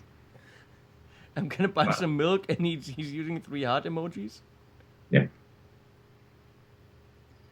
If you want Marshall, I would. Dave, I love your answer. If you want Marshall, I would strongly recommend Friedman. Which is yeah, sure. Which is true. Yeah. I absolutely love my the thing that's called the small box and the Dirty Shirley. I mean, but it's easy to like them. They're like $3,000 each. I mean, they're killer amps that do 1 or 2 things really well. Yeah. Please use words that Hanning can understand. Yeah, exactly. Yeah, what that guy said. It's a weird like name. His first name is Hose, and the last name is Technology. That is so weird. Hose. Technology would be a fun. You know that hose is another word for penis. Now I do. Of course, now the whole thing has degraded into nothingness. I'm gonna say Because we started like super high, and now we hit the low. I don't use emoji. Talking about emojis, I don't use emojis or a lot. Leslie is great at the emojis. I use animojis. Which are... You don't know animojis? Nope. A lot has changed since 1984. Wait, how can I do this? I can do this. Wait, we have the technology. Do we? Yeah, we probably do.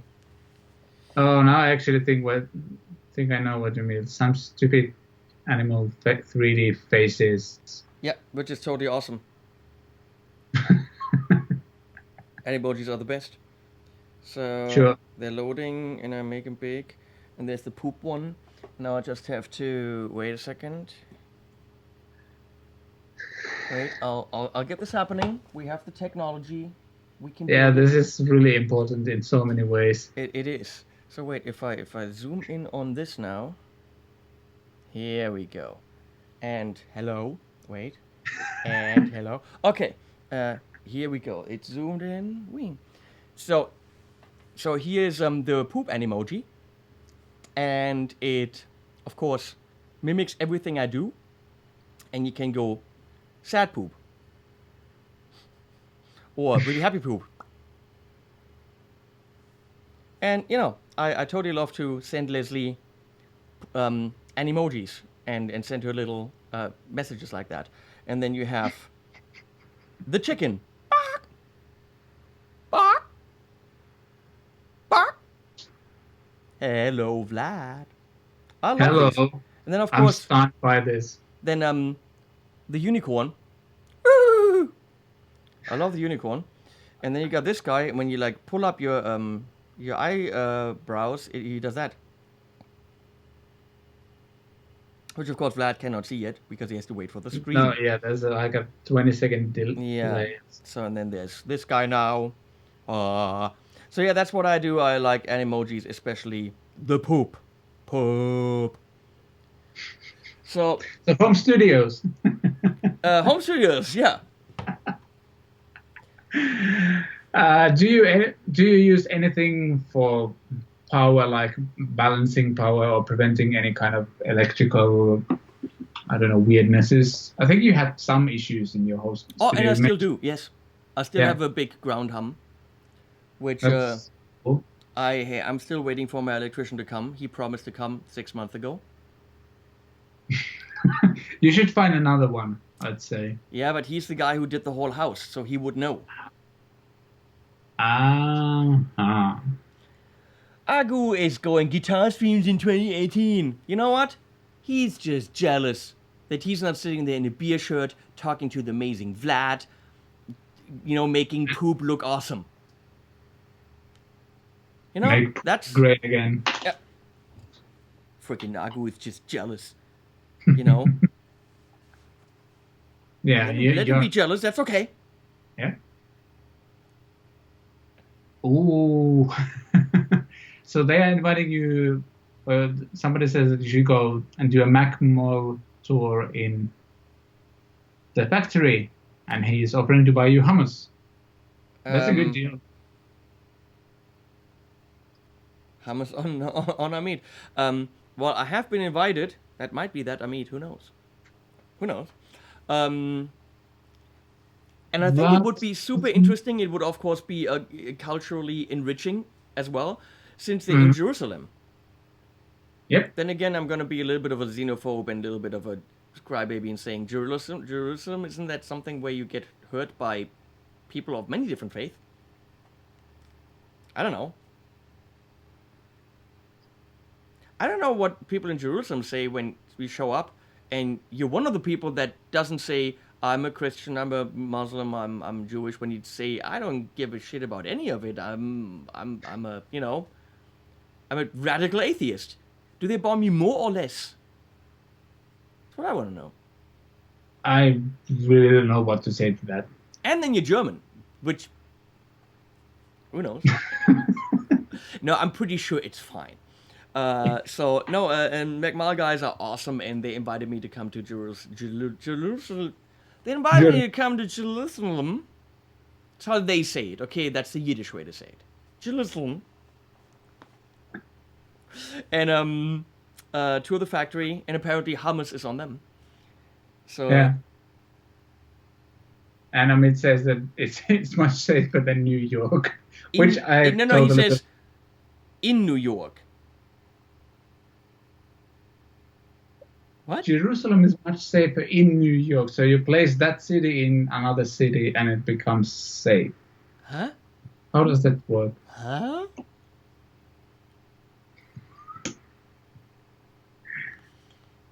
If you want to record on a budget, use Hosa cables. They are great and cheap.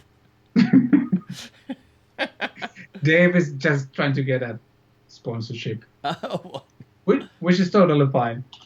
Now I want hummus. Now I got to go to Amit and get some hummus. Yeah, me too. I'm hungry. Yeah, I definitely want to tour the McMahon factory. Some fan of mine is getting one built right now. It looks like Fiesta Red. Ooh. And it's interesting when, like, he sent me just the body blank, a picture of it. I'm like, well, that could be anything. I mean, it's a Strat body, okay? And then he's like, yeah, I'm getting a McMahon, but I'm like, now we're talking. Because they do look just like a piece of wood in the, shape of a Strat. You can split Hennings check. No, you cannot. Yeah, I mean, then I get it. We get it. We got that. We're making fun of you. Because you should be made fun of for getting it wrong the first time. We should talk about one more thing. Yes. And I think it's a good idea to talk about that here because not a lot of people are watching. That way I can at least say I've talked about it. So I have recently just made a video series where we shoot out Les Pauls with Andy at Thomann. Yep. It's going to be 4 videos, an hour long. We look at Les Pauls up to €500, then up to 1,300 to 2,600, and then open end. And we realized something. At least I realized something editing it. These videos we make, when they're about guitars, are completely pointless. Discuss.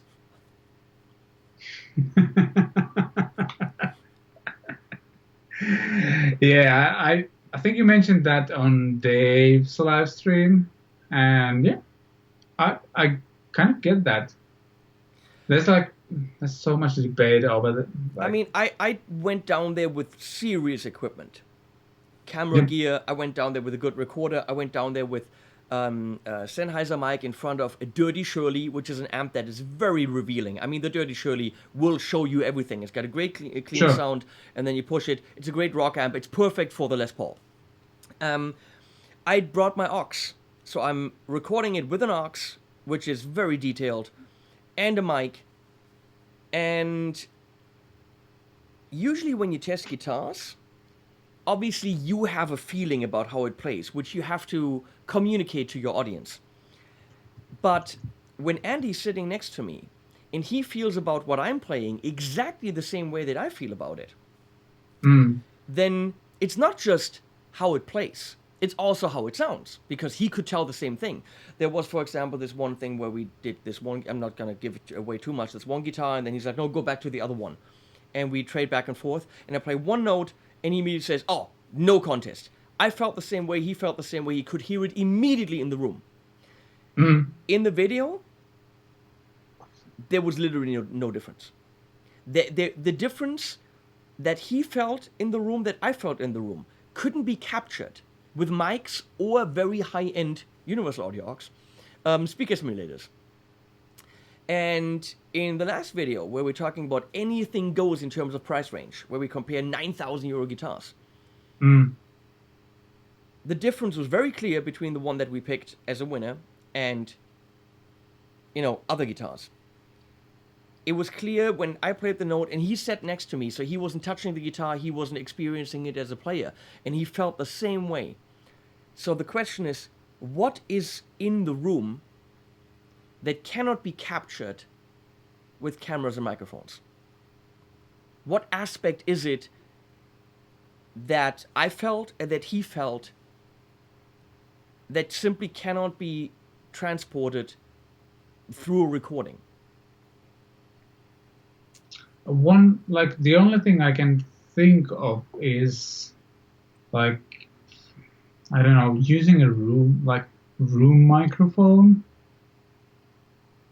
Maybe there's something happening like there, which makes the difference. How loud were you playing? Is another question. We had it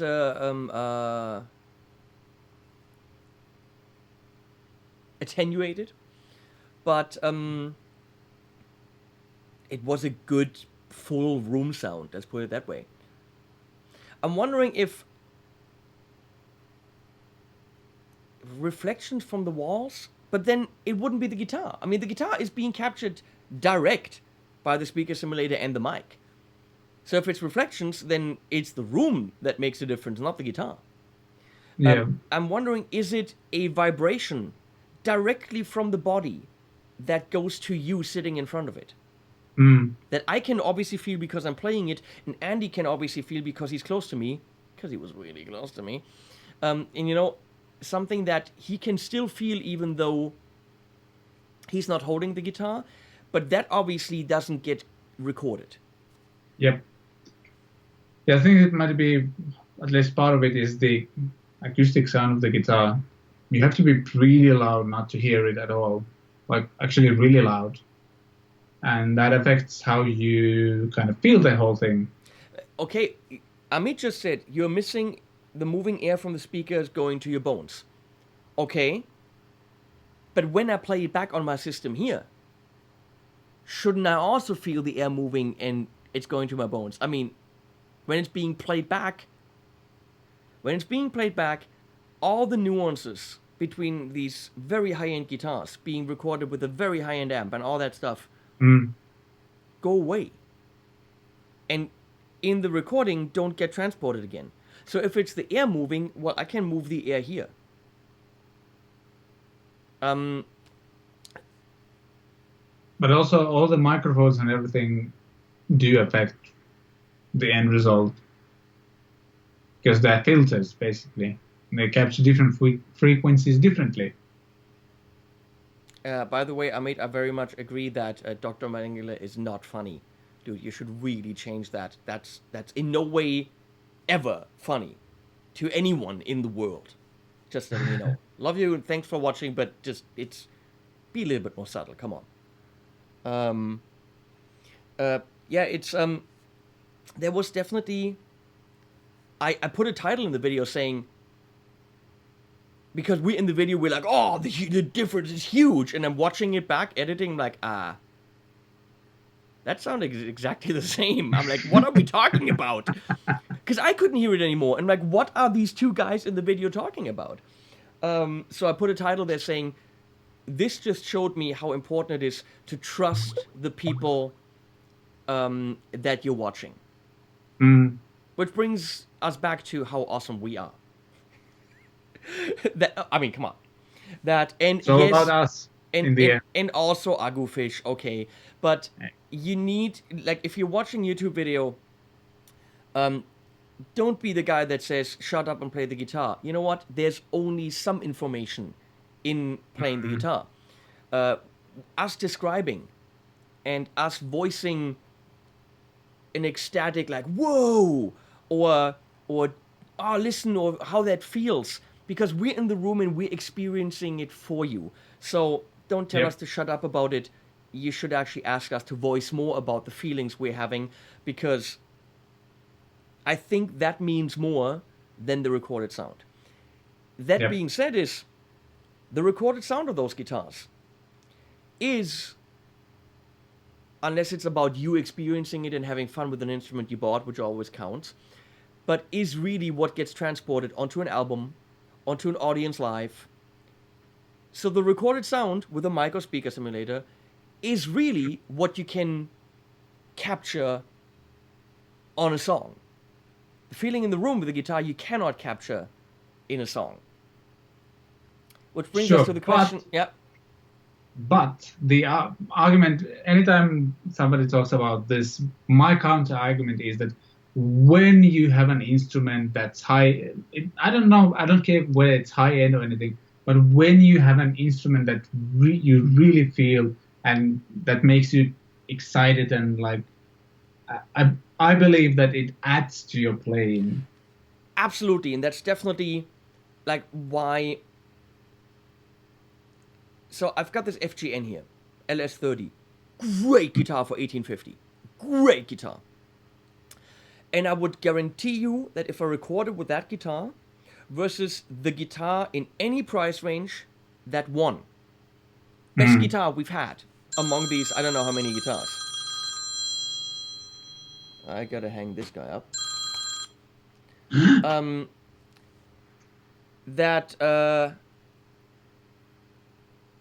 In a recording situation,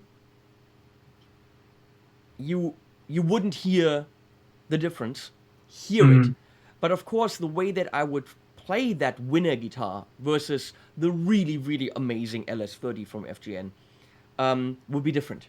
Because I'm experiencing it differently, it's guiding me in a different way. Maybe I feel just a little bit more like Slash, or whatever it is. So the psychology of having a phenomenal instrument obviously is has a lot to do with it. However, I'm pretty sure that in the recording, you wouldn't be able to tell the difference, especially when there's a full band playing and we're recording 2 or 3 guitars on top of each other. Obviously, the very expensive, great, amazing guitar might have a little bit more sustain. Yeah, it probably did. Yeah, sure. But really, in what song do you sit there and have a note ring out for half a minute? I mean, you don't. You don't. So that quality of the guitar, obviously, sustain doesn't just mean you let it ring out forever. It also means that in short sustaining notes, the note is thicker, stronger for the duration of the note. It doesn't die away as fast. So obviously, sustain has a bearing even on shorter notes. But I think the feeling that you have about the guitar when you're playing is much more important than what it actually sounds like. Which brings us to McMahon. As Sharon said in the video where we're comparing all the Strats, it's how you feel about it. It's how it inspires you.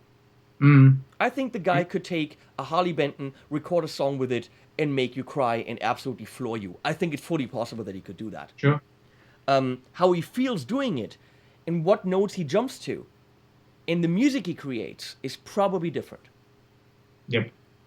But also, I don't want to get too much into Gibson bashing, but I have a friend who's a professional musician, and he has this kind of amazing rehearsal space that's like super well acoustically treated.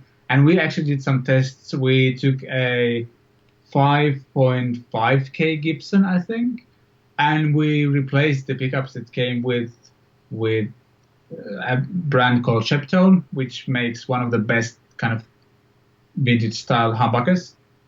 And the difference was amazing. You could, I'm not convinced Gibson can do any good pickups. I haven't heard anything that wasn't improved by swapping them out.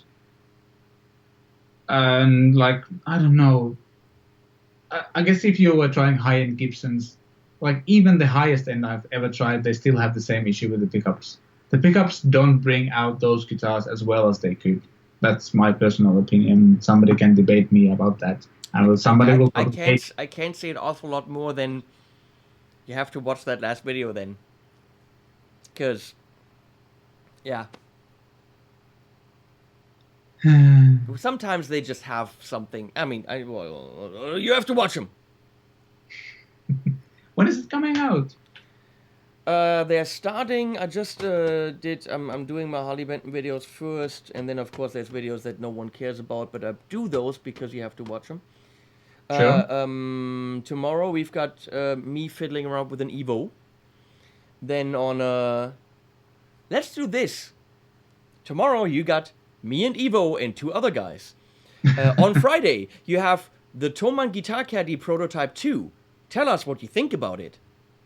On Saturday, you can watch me being filmed by my mom, meaning most of the times it's the wall, unbox a drum set totally unprofessionally, because I don't know how you put it together. On Sunday, you can watch me and Joe Morgan for 20 minutes looking at an amp with 3 knobs and describing everything that it does. Hashtag TGU18. On Monday, we have the Great Gig Bagathon, where for 30 minutes, I will look at gig bags. Now, doesn't that sound like fun? It's the Great Gig Bagathon, only on Monday. On Tuesday, I got nothing. Because I'm going to film the Thomann Flea Market on Friday, which hopefully comes out on Tuesday. On Wednesday, we have the Vox MV50 Boutique.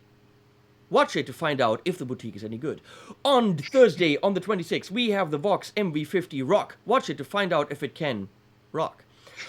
On Friday, the 27th, we have the Vox MV50 comparison video, where we compare all 5 MV50s and also give input to Vox in what actually to do with the series. On Saturday, the 28th, we have the Nita Strauss sweater auction giveaway thing. On Sunday, the 29th, we have the Harley Benton SC7 single cut fan fret guitar. Watch it to find out if it's a guitar. On July the 30th, which is Monday, we have the Harley Benton TE Taylor Style TE7 fan fret. Watch it if it has frets. On Tuesday, the 31st of July, we have a very, very unique video called the McMull Headstock Life Hack. See me show you how to turn a McMull into a more desirable guitar. Even more desirable for the idiots that think the headstock isn't good. But that's coming on Tuesday the 31st. On Wednesday the 1st of August, we have the Harley Benton CST24 TP90 in blue. We will review this guitar. On Thursday the 2nd, we have nothing. I have that open in case I want to talk to Vlad again. On Friday, the 3rd of August, we have the Harley Benton Manhattan Standard jazz guitar. Does it jazz or does it only pretend to jazz? We shall find out for €222. On Saturday, the 4th of August, we have the Les Paul Shootout guitar selection video, where we walk around Thomann and pick the guitars for the big Les Paul Shootout. On Sunday, The 5th of August, we have Les Paul Shootout Part 1. Guitars from 0 to 500 euro. Watch that to find out about guitars from 0 to 500 euro. All guitars, by the way, are non-active, set neck, and standard Gibson single cut. We don't look at any single coil or whatever stuff. Monday the 6th, we have Les Paul Shootout 2, guitars from 500 to 1300 euro. On Tuesday the 7th, we have Les Paul Shootout 3, guitars from 1300 to 2600 euro in the Les Paul style, filmed at Thomann with Andy the Guitar Geek. On Wednesday the 8th, we have the Les Paul Shootout Part 4, 2600 to open end. On Thursday the 9th, we have all guitars back to back without any talking. Wouldn't you love this? You can compare them all in one video. On Friday the 10th, we have How the Guitar Geek Tests Les Paul compilation. It takes about a minute. On Saturday the 11th, we have 3 guitars by Yoshi Luck tested here. High-end German build luthier guitars. Hanging out with Yoshi for an hour looking at his guitars. And on Sunday the 12th, we have me visiting Yoshi's workshop. And then on the 16th, there's a live concert here with Daiti Ruta, singer-songwriter from Belgium, which is the other Holland. Any more questions? I worked ahead a little bit in case you couldn't tell.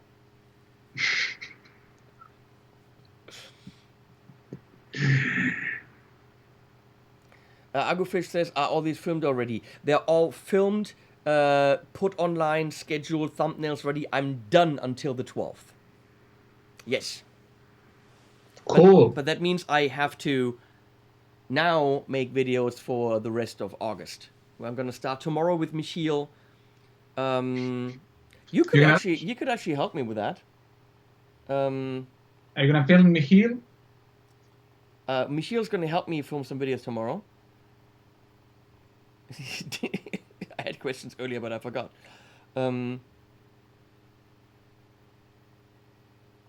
Agofish doesn't. Well, yeah, I usually did like, you know, video day by day, and then, you know, it comes out tomorrow, whatever. But with the video every day, you gotta work your ass off to get stuff happening ahead of time. And in addition to doing all of this, I have 20 pedals that I need to film for Thomann at some point in time. So that I actually get, you know. When was it Harley Benton TE Fanfred exactly? Oh, dude! Monday the 30th. Please don't start from the beginning. Please don't start from the beginning. No, that's not. Monday the 30th. Yeah, I gotta do the 20 videos for Thomann's channel. What the fuck? But I'm gonna do some unpaid, quick, put the pedal on the table and play with it kind of videos, because I have a whole box here. Let's look at that box and find out what we're gonna film tomorrow. You guys can decide. How about that? What do you think? And then Vlad can tell you what's behind him, because he's got some shit on the table behind him, and what is next, and then what's next on Vlad's channel, which you should subscribe to, which is what this whole shebang is about. Yeah, I have a bunch of stuff. Something I've gotten lately are pedals from Nux, UX. Where's the camera? Oh, there it is. Tried this pedal out today. It's technically it's kind of the same as the TC Spark Booster thing. And damn, this thing is really, really cool. Vlad almost hit 1,000 subscribers. Yay! Come on, people. You can do it. So, yeah, I have a bunch of new Nux stuff coming up. I have a delay review. I have a few Harley Bentons coming up. Talk to your Nux people. I want to do Nux stuff. They are so nice. Well, I told them like that me. I told them what I would charge, and then they were not so nice anymore. Then I also told them that their website sucks, and they really need good descriptions for the pedals, which are ridiculous and make them look like a cheap shit China company. And for some reason, then they didn't talk to me again. They have fixed most of their description things. Like, I actually praised them in one of my reviews. Like, the instruction and everything they told about that device on their website was like spot on. I had the Cerberus here for a Toman video, and it was ridiculously good. That's a great thing, and Yeah. I think they make good stuff. Tell them to just, don't get their panties in a bunch and give me another call. So let's see what we have Sure. here. We have a couple things here. So I have the Bogner Überschall and the Bogner Überschall. Ecstasy Blue, but I don't think there's a point making videos for these because they're gonna be phased out. Oh, that's why they're on sale. The Überschall is $99. That's And I crazy think, price. and They I were think the blue is like 300. 120 or something. They were 300, like 300 or Yeah. 350. Get them while they're hot, people. So I don't think there's a point in making videos for these, right? nah, maybe not. Okay. Moving on to, we have Death by Audio Echo Master. Should we review this? Yeah. Vocal delay. What? It says vocal delay. What the? You should have delay on all of your videos on your vocals. Okay, I'm gonna find out how to review this. Maybe. This is a pedal. Yeah, so okay. What is this? This is a Mojo Attack portable dual channel floor amplifier. Well, obviously we need to do the hot tone Mojo Attack. It's a floor amp. I haven't looked at this. Whoa, look. What a great name. It's a pedal board amp. We need to do that, right, people? So, okay, I'll review this tomorrow with Michiel. Well, Michiel's gonna be my switch bitch. So we're doing this one. Electro Harmonics Ocean's 11. Ooh. Should we do that? Everyone's done a review of that already. I haven't. Andy did one. Well, then I don't need to do that. Yeah. Well, And here we have Dark Glass. It's the new Dark Glass something Vintage Ultra version 2 with IRs. yes, please. Well, yes, please, because it's a Finnish company. You just want to Yes. push your Finnish crap on all of us. Dark Glass Cool. is the best company when it comes to bass pedals. There is no one that even gets remotely close. Agufish hasn't done a video on it either. I think, Hunter, you come here, we'll do the Ocean's 11. We do the Ocean's 11 together. You should come here anyway. You know? Save up a couple bucks. What? Wait. Wait, what the... No. How do I... Oh, wait, here, I'll do this. Finland, There, Finland. there you Finland. go. Look, 2 of me is much better. There you go. I can just get rid of you and do 2 of me. Awesome. I'm gonna say the Vintage Ultra version 2 is something for Michiel's channel to review because it's a bass thing. So when we do videos, we'll flip around and Michiel's gonna review the. Everyone's. I mean, I'm not. Why am I the unsuccessful brother of Frog Lips Studio? Yeah, you do exactly the non-same thing. So we review. Michiel is gonna do the Dark Glass Ultra version 2 on his channel. Watch Studio Belgian guy. I have the Vertex Steel String Singer, Clean Drive, but we're not gonna do that because apparently Vertex is evil. Oh. The guy apparently just bought some wah pedals from someone, some cheaper company, slapped his logo on it and sold them as very expensive boutique pedals. And also makes like he makes untrue promo videos where he says it sounds like a Dumble, but then I don't know, it's something. So I don't want to promote that. Here we have Pocket Amp Acoustic. Should we do an acoustic pocket amp by Palmer?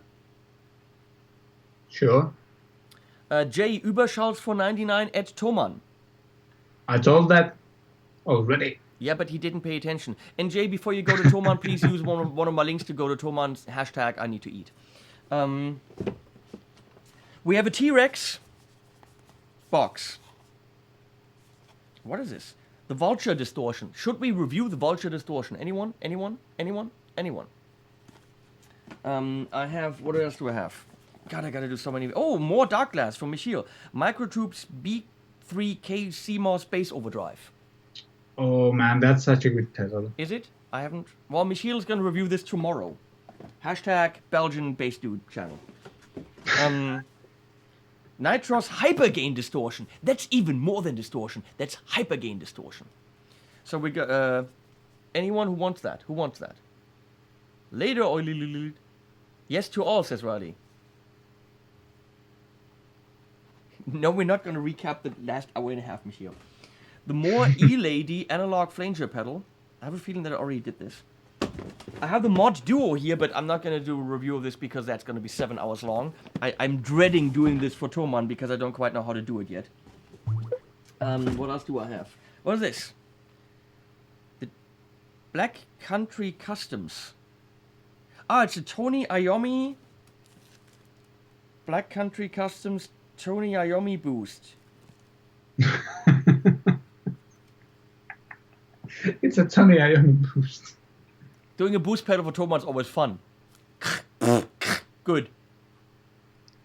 But in my videos, of course, we send this into tons of different amps. So who wants this? Anyone? What do you mean, Rod, you just drive to Toman? When you drive to Toman, how about you just click on my link right there in front of them and say, give Henning, like, a piece of bread or something. Come on. Here's another T-Rex pedal, the Karma Boost. Boost with attitude. Or latitude in French. So should we do 3 T-Rex pedals? Let me know. More for Michiel. What the crap? The Hartke bass chorus. Nice. Which of course you can't see because it's green. Come on, put your face right here. Put your face. Come over here. Come over. Other side. Yeah, there you go. Michiel can review that as well. Here we have the Earthquaker Pyramids Flanger, I guess. We should probably review that because Earthquake is always interesting. They've never paid me shit for any videos, but I need content. I think that's it. I think that's all of them. Oh, and then, of course, the Electro Harmonics 9500 Mega Looper thing. Still don't know how I'm gonna review that. What? It's a looper with many channels. It's got 6 channels and a left-right, and it does stuff and also things. Those things are cool, but I think I hate earbuds. Oh, he's not hearing anything. What? Like, those things are cool, but I think there's like one of 70,000 people who actually need like a looper with 17 buttons. RNA Music says, not always easy to get paid to make reviews. That is absolutely true. Several of my Robert! Hey! bakers here. Well, hello there. Well, no, that's Rob's what been using my catchphrase for yeah, a while you now. freaking baker is stealing Vlad's catchphrase. So it's not easy to get paid.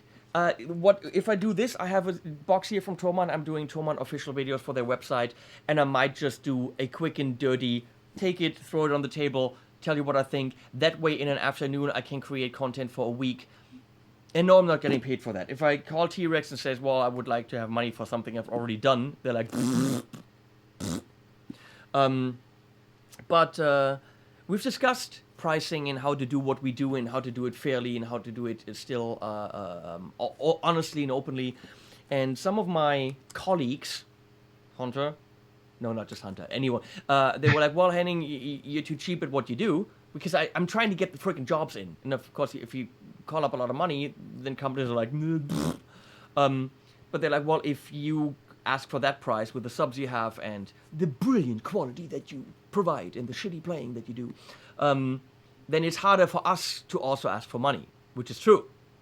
So I raised my prices, which now makes it harder for me to get jobs, but of course it puts it all a little bit in perspective, and that enables smaller channels to also ask for more money, which is good. What is...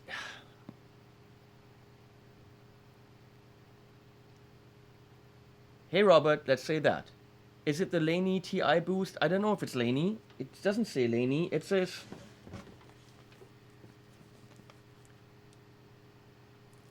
Doesn't say Laney on it. Oh, it's Laney. Yes, it's Laney. Yes. Stop talking to Robert. Okay, apparently we're doing the Tony Iommi pedal. Whale. Ah, I get it. Yeah. What did Michiel ask? Because he's demanding answers. Ah. Oh, by the way, Amit, you said that Henning should review some cheap stuff. If you want to see some cheap stuff being reviewed, come to my channel. Okay, that's a very Which good is point. actually true. Right now I have a bunch of really affordable and super good stuff that I'm demoing. I'm shooting videos for that stuff. Okay, here's the situation with that. Let's go into this. Yes, Alex, you're getting the TI Boost demo, fine. That's also a way to get paid for it. Just have your fans pay you, which is great.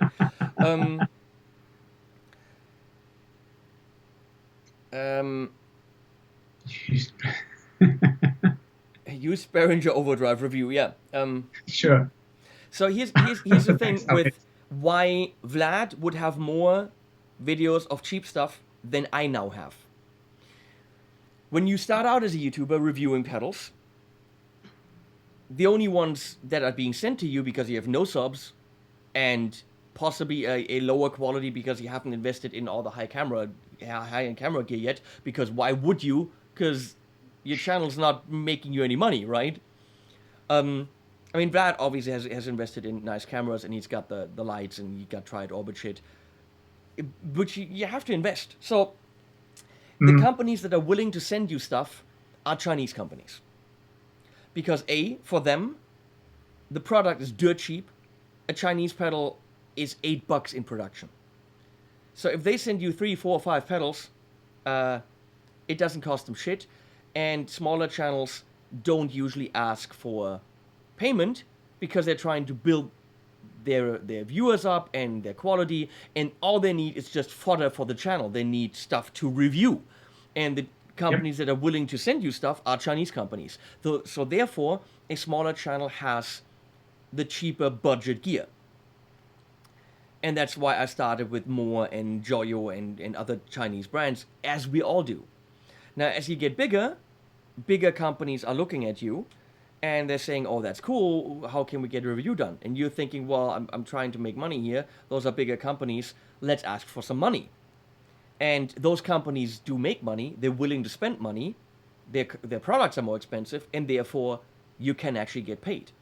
Now, if at the level where I'm at now, I would ask a Chinese company, as I frequently do, I said, look, I would love to do budget pedals because my viewers want to see them. I would love to do Nux and Moore and Rowan and all these companies. But then it would only be fair to get paid for it because what I do has a real value, goes out to many people, and costs me tens and tens of thousands to film with the gear that I use. Those Chinese companies are A, not used to paying for it because they're getting their videos done from smaller channels for free, and B, just are not in the mindset I have to pay for a video. So that means if I do what the viewers want, which is review inexpensive pedals, I will have to do it for free. Which is okay. I'd be fine with that. But when I get a Facebook message from Rowan the other day saying, we like review pedals you on channel. Good. Me like. Which is kind of like the message you get. And I'm like, totally fine. I'll make you a deal. I'll do a package of 5 or 10. I will do a whole video of a whole week of Rowan pedals. Totally fine. You know, make you a package deal. Usually your video is this much. I'll knock it down to whatever. And they're like, oh, no, we were going to give you free samples. Rowan pedals sell for €18 on eBay or on Amazon. So they would give me 5 pedals worth $18 each. And it's just, I would love to show my fans those inexpensive pedals and an honest opinion about them. but it feels like such a slap in the face to have worked so hard and have come a long way to then be told, oh no, we'll give you cheap ass China pedals for free. And I'm thinking, you know what? Been there, done that. I've worked hard to now be able to charge something. And if you make a company a great deal, they shouldn't slap you in the face like this. Yeah. Like with the wait. Yeah, well, you know, Agu said the same thing. Even though with Joyo, I very much lobbied and said, look, you need to pay people, or at least give them something of value. But what was I gonna say? We'll talk about Boss MXR. Try to even reach someone at MXR. And Boss, I'm trying to build a relationship with. Not easy. Also a company where, you know, they're now starting to understand that paying for videos is a good idea if you want to get on the right channels. We have these conversations over and over. That's kind of the idea of bringing the YouTube community together, so we're a united front to make sure that we get paid. And getting paid, of course, means, you know, on a scale. Obviously, Glenn Fricker with 260,000 subs can ask for a different kind of money. He can ask for money from a drum company because he does drum stuff. If I asked a drum company to pay me for a video, it would be ridiculous because I've got no viewers for drums. Then Sure. again, if Glenn made a video for jazz guitar, that company really shouldn't pay him because that's it's not his viewers and he would suck at it. I'm sorry, Glenn. You know, it needs to make sure with the type of channel that it is and in the viewership and all that. But technically, no matter how big the channel is, there should be some kind of compensation. So I think if Vlad is getting a bunch of Nux pedals or Nuex or... How do you say that? Who knows? I don't know. I've been saying Nux, and Let's stick with Nux. I think it's fair. I mean, I think he does great videos, doesn't have a lot of subs. I hope we can change that. And I had, I think, 3,500 subs.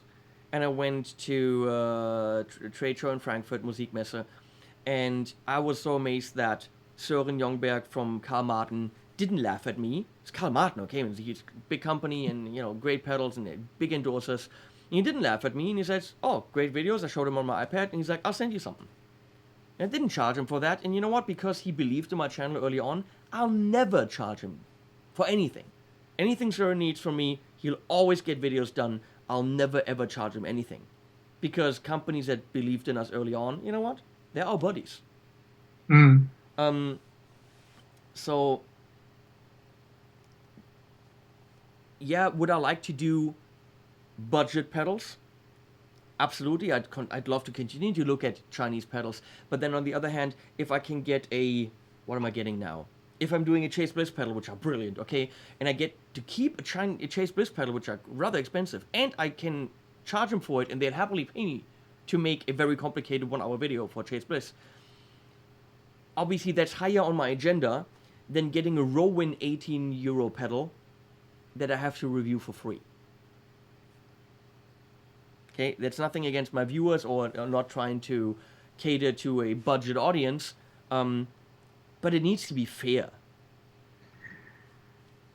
Just read what Hunter just wrote about orange wood guitars. That sounds great. You get exposure. No, yeah. I like the argument that companies would provide us exposure, not the other way around. Yeah, how does that work? Michiel says someone should do an event to bring YouTubers together. Yeah, someone should do that. Someone should have that idea. I'm not going to say too much. But I'm going to say it here because we're among friends, right? No one's watching. No one's watching. No, nobody's watching. It was 5 o'clock this morning that I woke up and thought about an event that we were once at. And of course, not the amazing event that we were once at recently, but an event a little bit further back that we once at. And what they're doing with it and how it's kind of splitting the community and everything. And I couldn't sleep anymore. I felt sick. And for 2 hours I was lying awake till I finally had to get up to give the cat a shot. And I just had to distract myself with whatever. I didn't feel good, and I just can't think about it because it's making me sick. I tried to bring the YouTube community together, and seeing who is going to said events this year, it's making me a little bit sad because I really tried to get people together and be one united front. And what's going on there is building several fronts, and I don't like this at all. It was my vision that we all work with companies, we work together, we're not competitors, we're staying honest, all that, and I feel this kind of being ruined now. That's all I'm saying. That's it. Just because it was really on my mind this morning. Michiel will distract me. Mr. Frogleap's here. You're in Germany. Where are you, and why are you not here, Leo? You can drink me. Come on. You can drink me. Who says that? I don't know. But I'm a beer. Leo, where are you? Come on. Leo, where are you? Leo is here, but where is here? That's what we need to know, Leo. Off the bag. Come on. He's... Come on.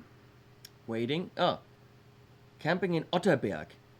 Where the crap is Otterberg? Ottersberg. I shall... Wait. I shall look it up. You'll see me about half an hour. Probably not. Ottersberg. Yeah, no, you won't. You will not see me in about half an hour. That's as far north in Germany as you can possibly get. If I drove, it would be only 4 hours.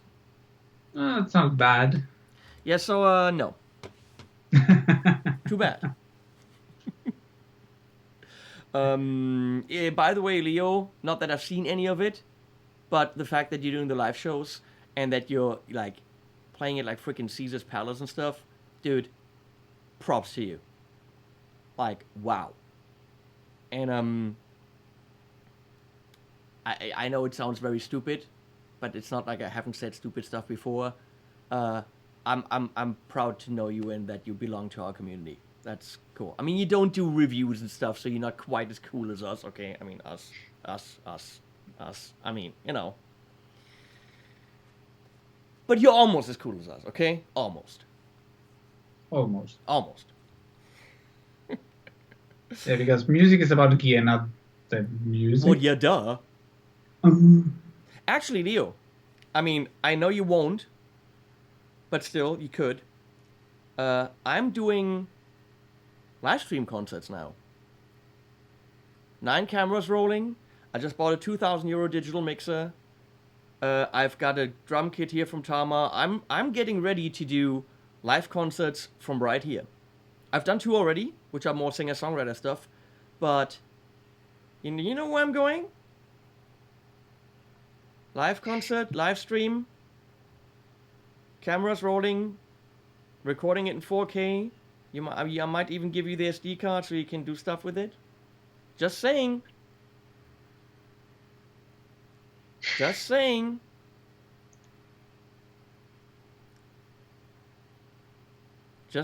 I'm just saying. He's probably like la la la la la la la la la. Can't hear you. Can't hear you. Karaoke. Yes, exactly. A twisting in the 2 fingers. What? That? What? I don't know. Yeah, but I'm really really excited to do more of those live concerts because it's music. We talk so much about gear, and I think oftentimes on these gear channels we forget that the gear has to be used. Yep. So I really wanna. I loved having these 2 live concerts here, and if you have a band that's cool, send me stuff. It's gotta be up there. I'm gonna have what's his face? Diego Godoy, I think is his name. He applied, and he does killer stuff with a quartet, keys, bass, drums, and guitar, like fusion stuff. And they're flying here in September from Barcelona. That's nice. They're flying here from Barcelona, and we're gonna record them. Michiel is coming over with a friend, Daiti Ruta, doing singer-songwriter stuff. But I have a setup. Drums are here. It's amps. Everything's here, and we can do a really cool live stream concert, mixed really well. And then I'll record it in 4K. And a couple days later, we'll upload it again in really high quality. Cameras are there. Lights are there. There's no reason not to come, Leo. What's this? What is the thing?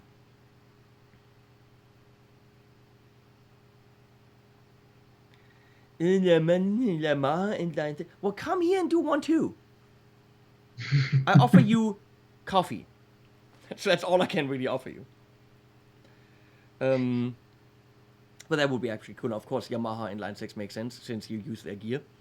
Yep. You could use that here too. Martin Miller Band, is he coming? I don't know. His girlfriend's coming. Martina Blashenka is coming. I hope that's how you say the name. Who's gonna play a show. So I already have a couple of really cool artists lined up, and we can do this once in a while. But again, if you have a band that's cool, all you gotta do is get your ass here. I mean, I got guitars and drums and cajons and mixings and bassins and amps. Technically, you have to get your ass here, and you gotta be good at what you do.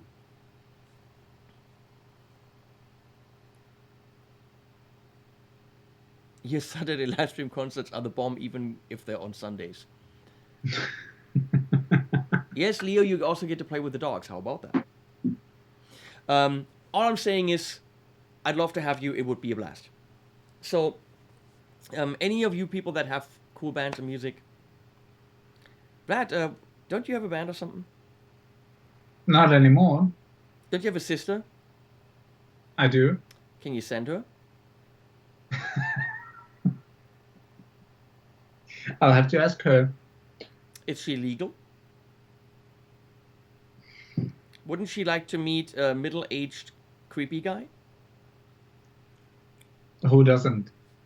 Exactly. I mean, come on. Like, who doesn't? Who doesn't want to meet a middle-aged creepy guy wearing like a beer shirt or whatever other shirts you had today? Like, Ben Coombs just tuned in. Apparently, I'm on Ben's channel at some point in time.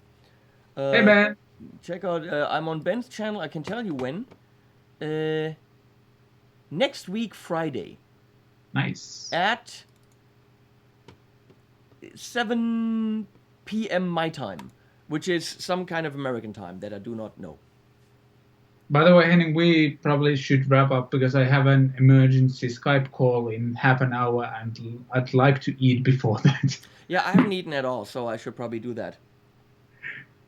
Yeah. I thank all of you for hanging out. You have been awesome. I have been fluff. No. No. What does he mean when he says, I have been fluff? What kind of adjective is that? I don't know, but I'd say you are the opposite of anything fluffy. Take it as you will.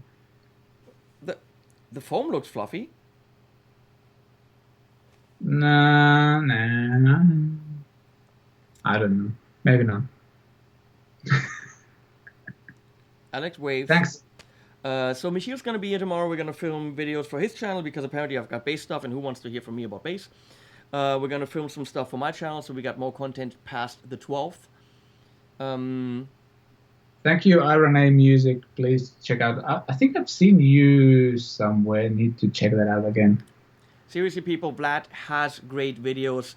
I look at his channel and I don't understand why you people don't hit subscribe. I mean, there's probably many people watching me thinking, oh my god, this guy is so awesome and so funny and look how beautiful he is. And I wish I could watch his videos over and over, but then you don't subscribe to my channel because you just forget to hit the subscribe button. Which is probably the only reason why I don't have like as many subscribers as Leo, because you're forgetting to subscribe. I think that's what's happening. It has to be. Has to be. Yeah. I'm pretty sure all of Neo subscribers, all millions, watch my channel. Thank you, Hunter. You are awesome. Yeah. I hate it when I can't disagree, but yeah, Hunter is awesome. Yeah. But No, also, I told him he's awesome because he subscribed to my channel. yeah, but he still is awesome. Yeah. Hunter, we also need to get you that T-shirt that's been postponed way too long. Let's talk on some social media things. And thanks a billion times to Sonia again for being an amazing moderator woman. She must have no life, because whenever I do a live stream, she's there right away. She hangs out the whole time. She's been for her live streams like for 5 hours. Maybe she has no legs. Maybe she's a war veteran, has no legs, and can't go anywhere. Therefore, she's home all the time. Sonia, is that true? Solid logic. I think that's the only possibility why she's always in these. I think that's the only reasonable explanation that I could possibly come up with. That's the only reason why people watch your videos. They don't have legs and can go anywhere. That's probably all my 70-something thousand subscribers have no legs. Your audience is the whole world, so there is 70,000 legless people. And I've got them all. I'm so sorry, guys, because I do have legs right there. so God, this always turns into ridiculous, and then back to awesome, and then back to ridiculous. Thanks for watching, people. Oh, wait. Dog, come here.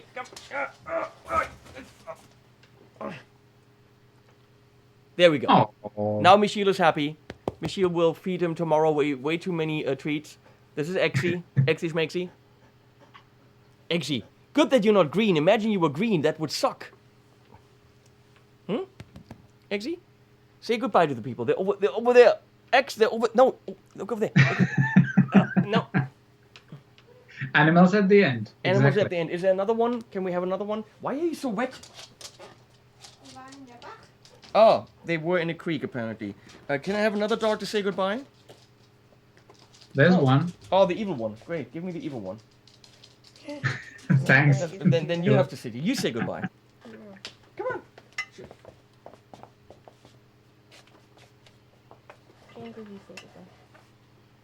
Okay. Hello. Oh yeah, she can hear us, so. Where do I turn this off? Here.